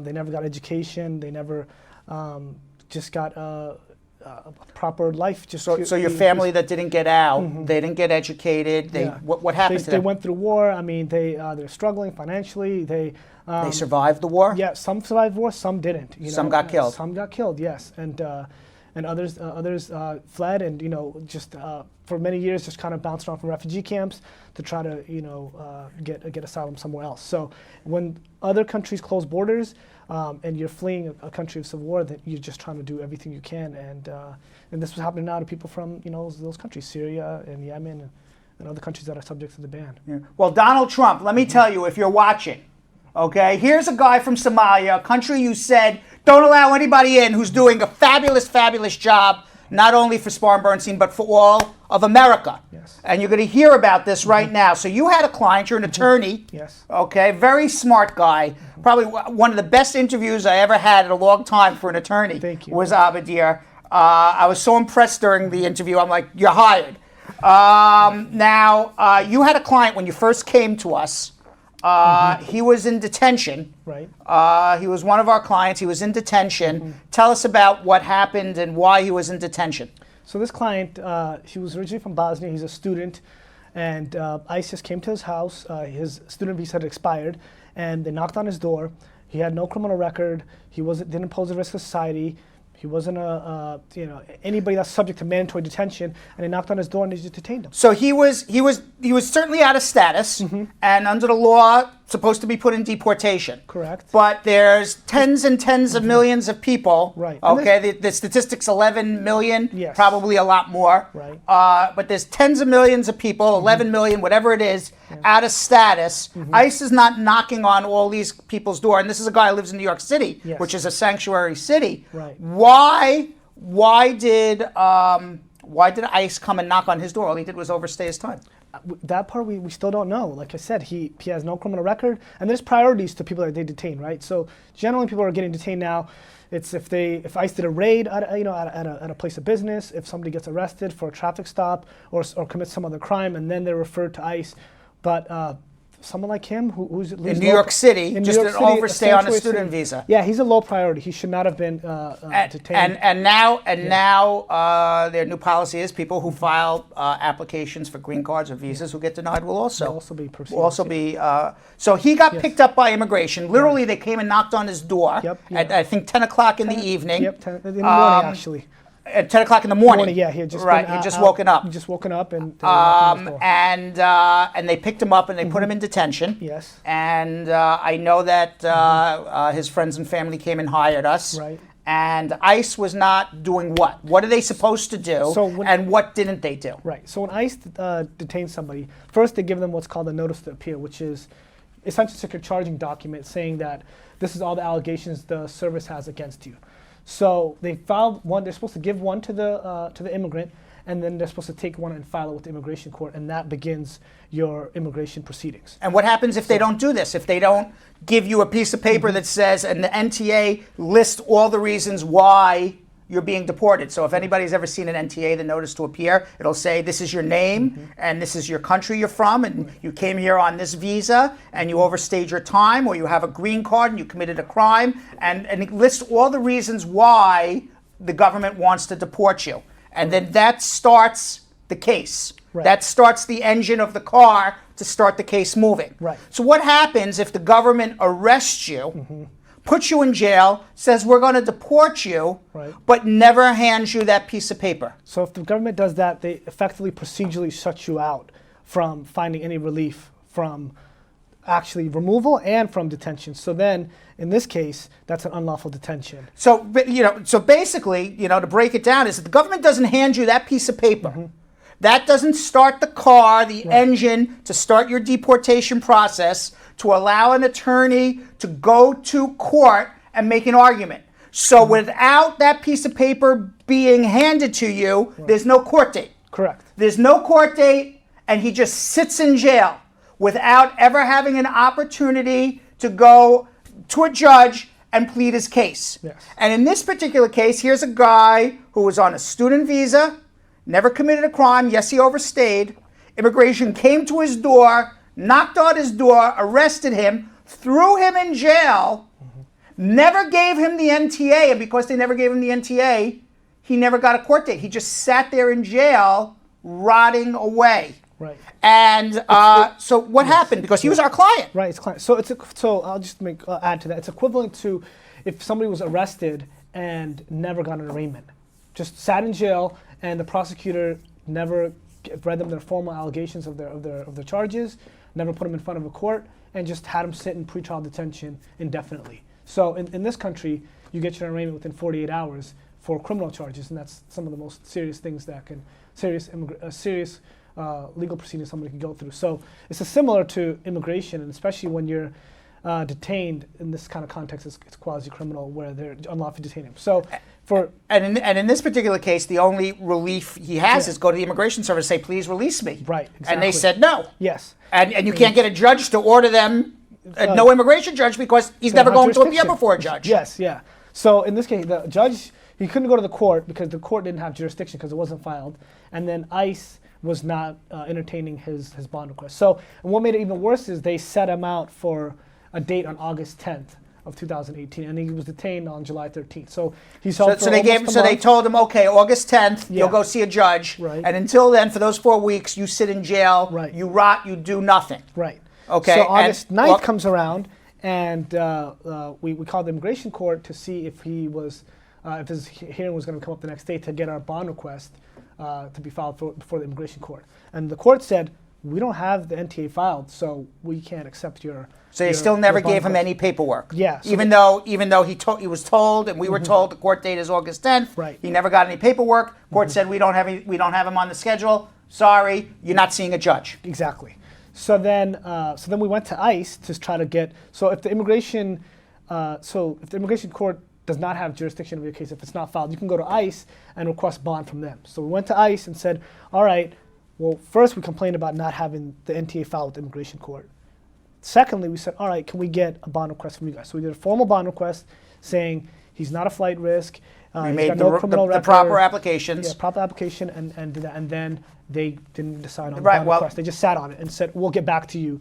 And eventually, I understand they said, well, the officer said, well, we have a policy now. We don't give bond to anybody. Right. And we have a policy now that you wait to see a judge, but since we're not giving you any paperwork, our policy basically is we're arresting people illegally and never giving them an opportunity to see a judge. And by the way, this is not just happening to our client. This is happening to thousands and thousands of people right now. There are thousands and thousands of people currently sitting in ICE detention who have never been given an opportunity to see a judge. Why is this happening?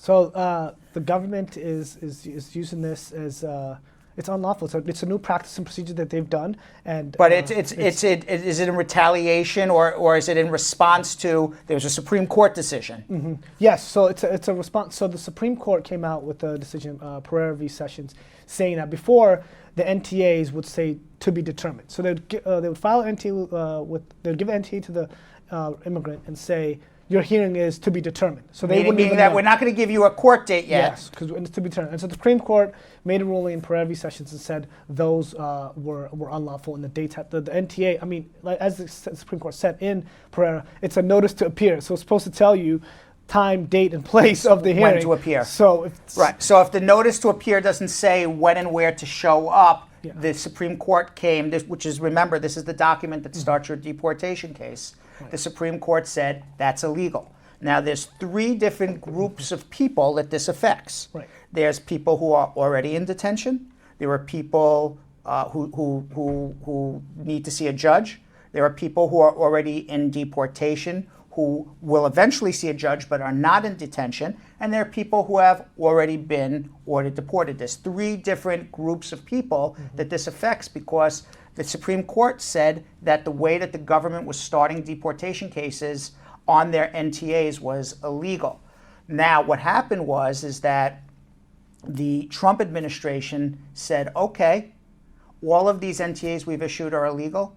We don't know when we're going to schedule hearing dates. We won't schedule hearing dates for any time in the future. Everybody's just going to sit in jail until we decide to schedule hearing dates. And when we decide to schedule hearing dates, then we'll give you a new NTA and allow you to appear in court and make your argument. That's basically what their policy was. And they were basically using this and they are still to this day using this Supreme Court decision as a back way to basically not give people their rights. And actually, the Pereira decision actually gave immigrants more rights. Correct. If you were ordered deported and you were never given a time and place on your NTA, that was an illegal deportation. If you are in detention right now and you have an NTA without a time and place, that's an illegal detention. So therefore, they're not giving any NTAs, and they're just saying screw you to everybody. Yes, and in this specific context, what made it even worse is, so if you are detained, and like in our client's case, where they did give him a date, August 10th, and then August 10th comes around and that date ends up being canceled because they'd never filed, right? They're by law required to issue another NTA with a proper date and time, and they didn't here. So, you know, now they're doing that. They're just to satisfy Pereira, giving a time and date, but they're not filing with the immigration court because they're not actually Pereira and Sessions. They gave a time and date, but then those are BS. Yeah, it's a ghost NTA. Those are BS dates, because when those dates show up, court has no record that you're supposed to be before the court. Yes, yeah, which is what happened to our client. They're doing a lot of those so things. now, basically, what we've just discussed was very, very, to even me, it's complicated. Very complex. It's a very complex situation. But what to the person who's in detention, they're saying, this isn't so complex. I'm sitting here in jail and I don't get to see a judge. Lawyer, what are you doing for me? Right. Okay, I hired a lawyer. Lawyer, do something. The lawyer says, well, what am I supposed to do? You can't see a judge. So what do? You can't see a judge. Right. What do you do? What do? You file a writ of habeas corpus. What is that? And that is a federal lawsuit. It's a complaint.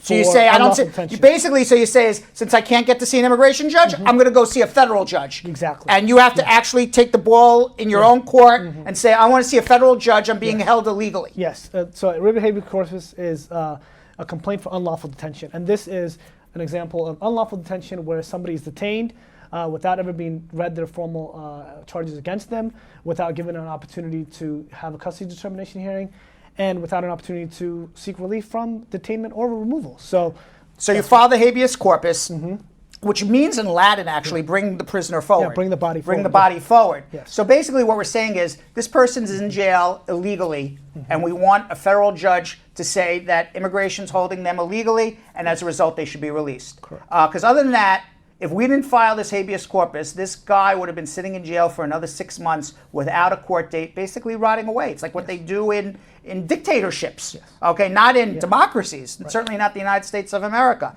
So you file this habeas corpus. What happened within 24 hours? Within 24 hours, ICE filed the NTA with the immigration court, and immigration court scheduled them for a bond hearing within 7 days. Okay, so basically from the date that you didn't even have to show up in court. Did you show up in court? We did show up for the immigration court. For the bond hearing, for the federal court, the federal court, no. And so the interesting part about it, so when we filed the habeas, the Department of Justice, after the immigration court set a bond hearing, they wrote a letter to the judge saying, all right, now that he's got his bond hearing, can we basically dismiss with the case? And I wrote a letter back saying, no, because my client is still unlawfully detained. Until he's out, this habeas is active because he's still unlawfully detained. Just because you set out a bond hearing, the last time you set out a bond hearing, you canceled the day of. Right. So what's to say you're not going to do the same thing right now? So the judge agreed and kept the case active while the immigration court, had the bond hearing. So you went to the bond hearing. What did the immigration judge say? Because now you had to go back to an immigration judge and get him bond. Right. And you're going to get bond on him if what do you got to prove? If the client does not pose a risk to society and he's not a flight risk. Those are the only two reasons. Bond is basically just to make sure you show back up to court and you're not going to do anything bad while you're waiting to show up to court. Right. So there was no reason. This guy has never had a criminal record, has never done anything bad. He has a claim for asylum from his country, which we won't get into. Right. But certainly he has a claim for asylum. He has the right to stay here in America.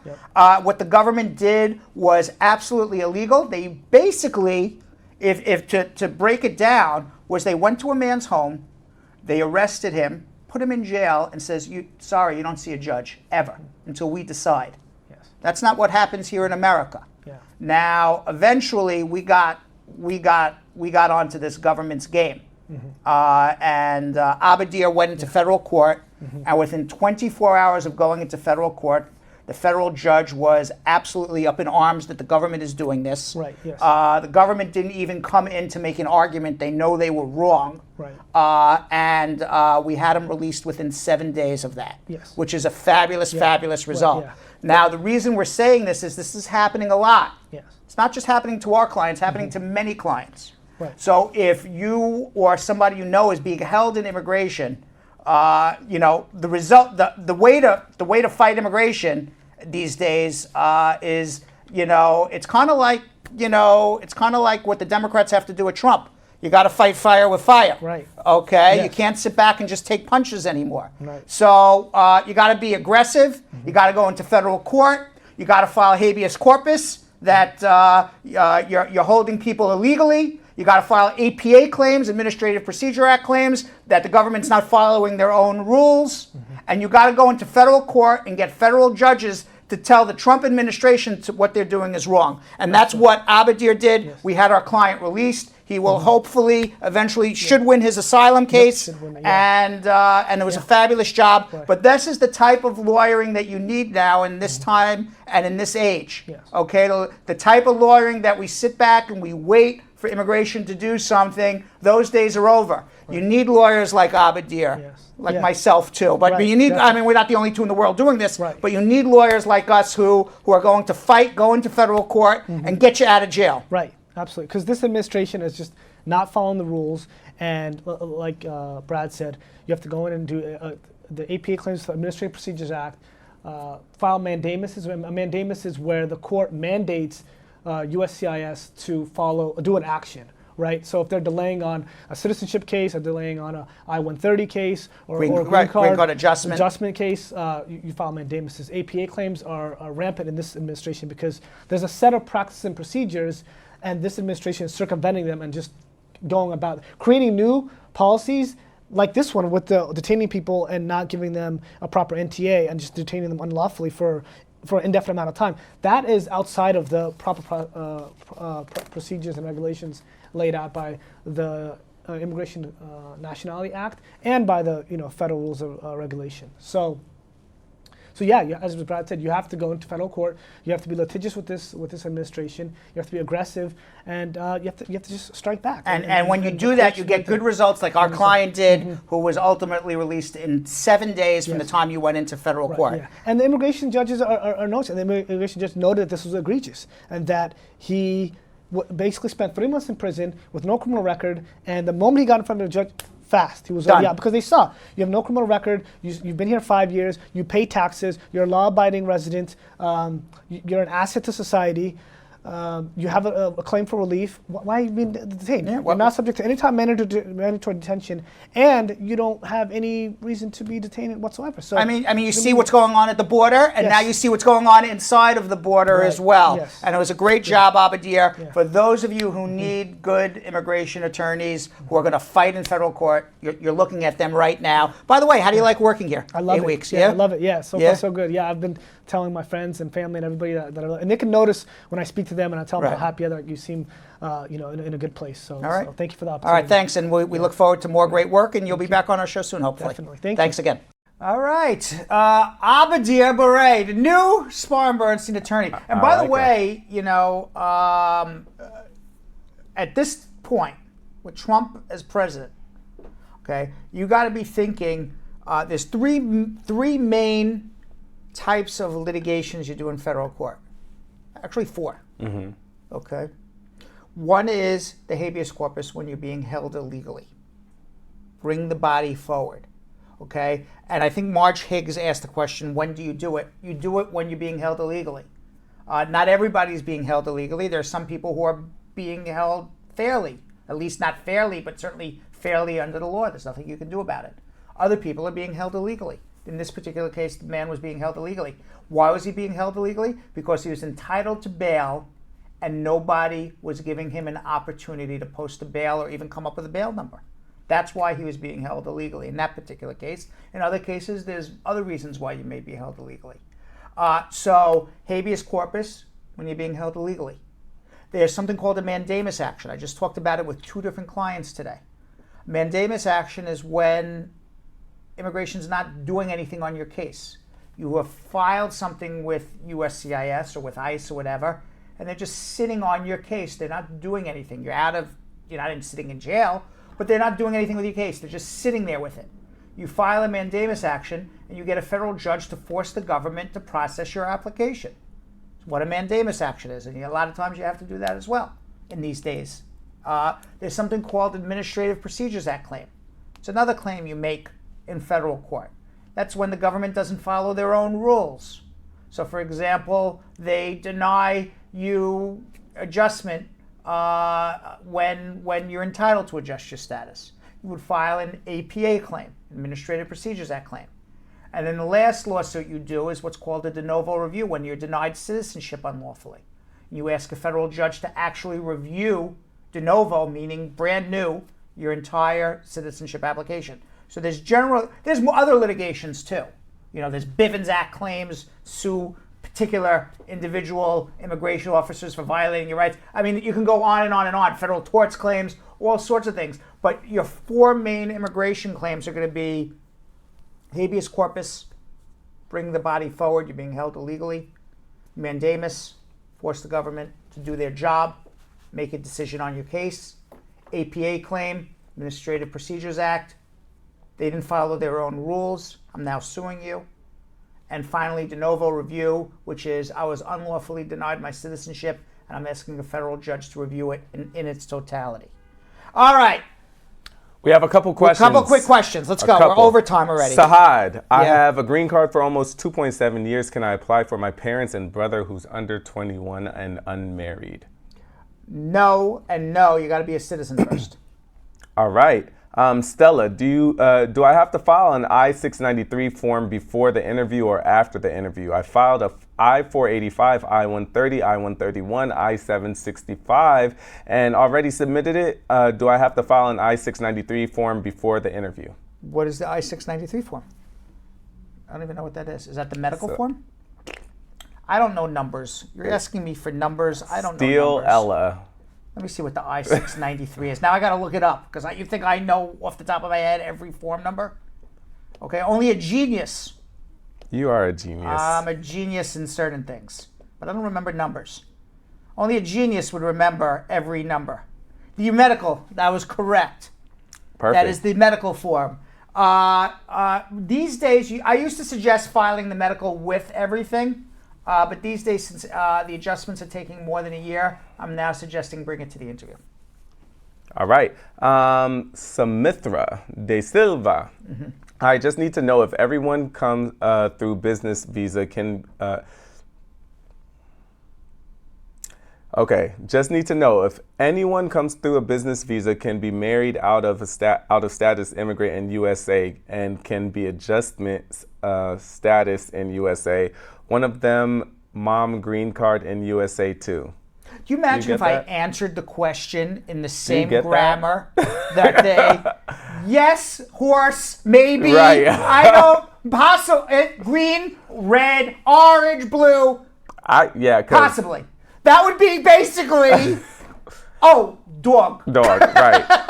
All right, read that one more time. Oh, man. Okay, just need to know. If any, I'm gonna try and read. Do this. No. If anyone comes, no. This is what I want you to do. All right, because I have on my computer here the Facebook to English translator. Okay. So I'm gonna turn it on, and we'll see what the translator says. Okay. Just need to know if anyone comes through with a business visa, can be married out of status immigrant in the USA. And can be adjustment status in USA. One of them, mom green card in USA too. I got it.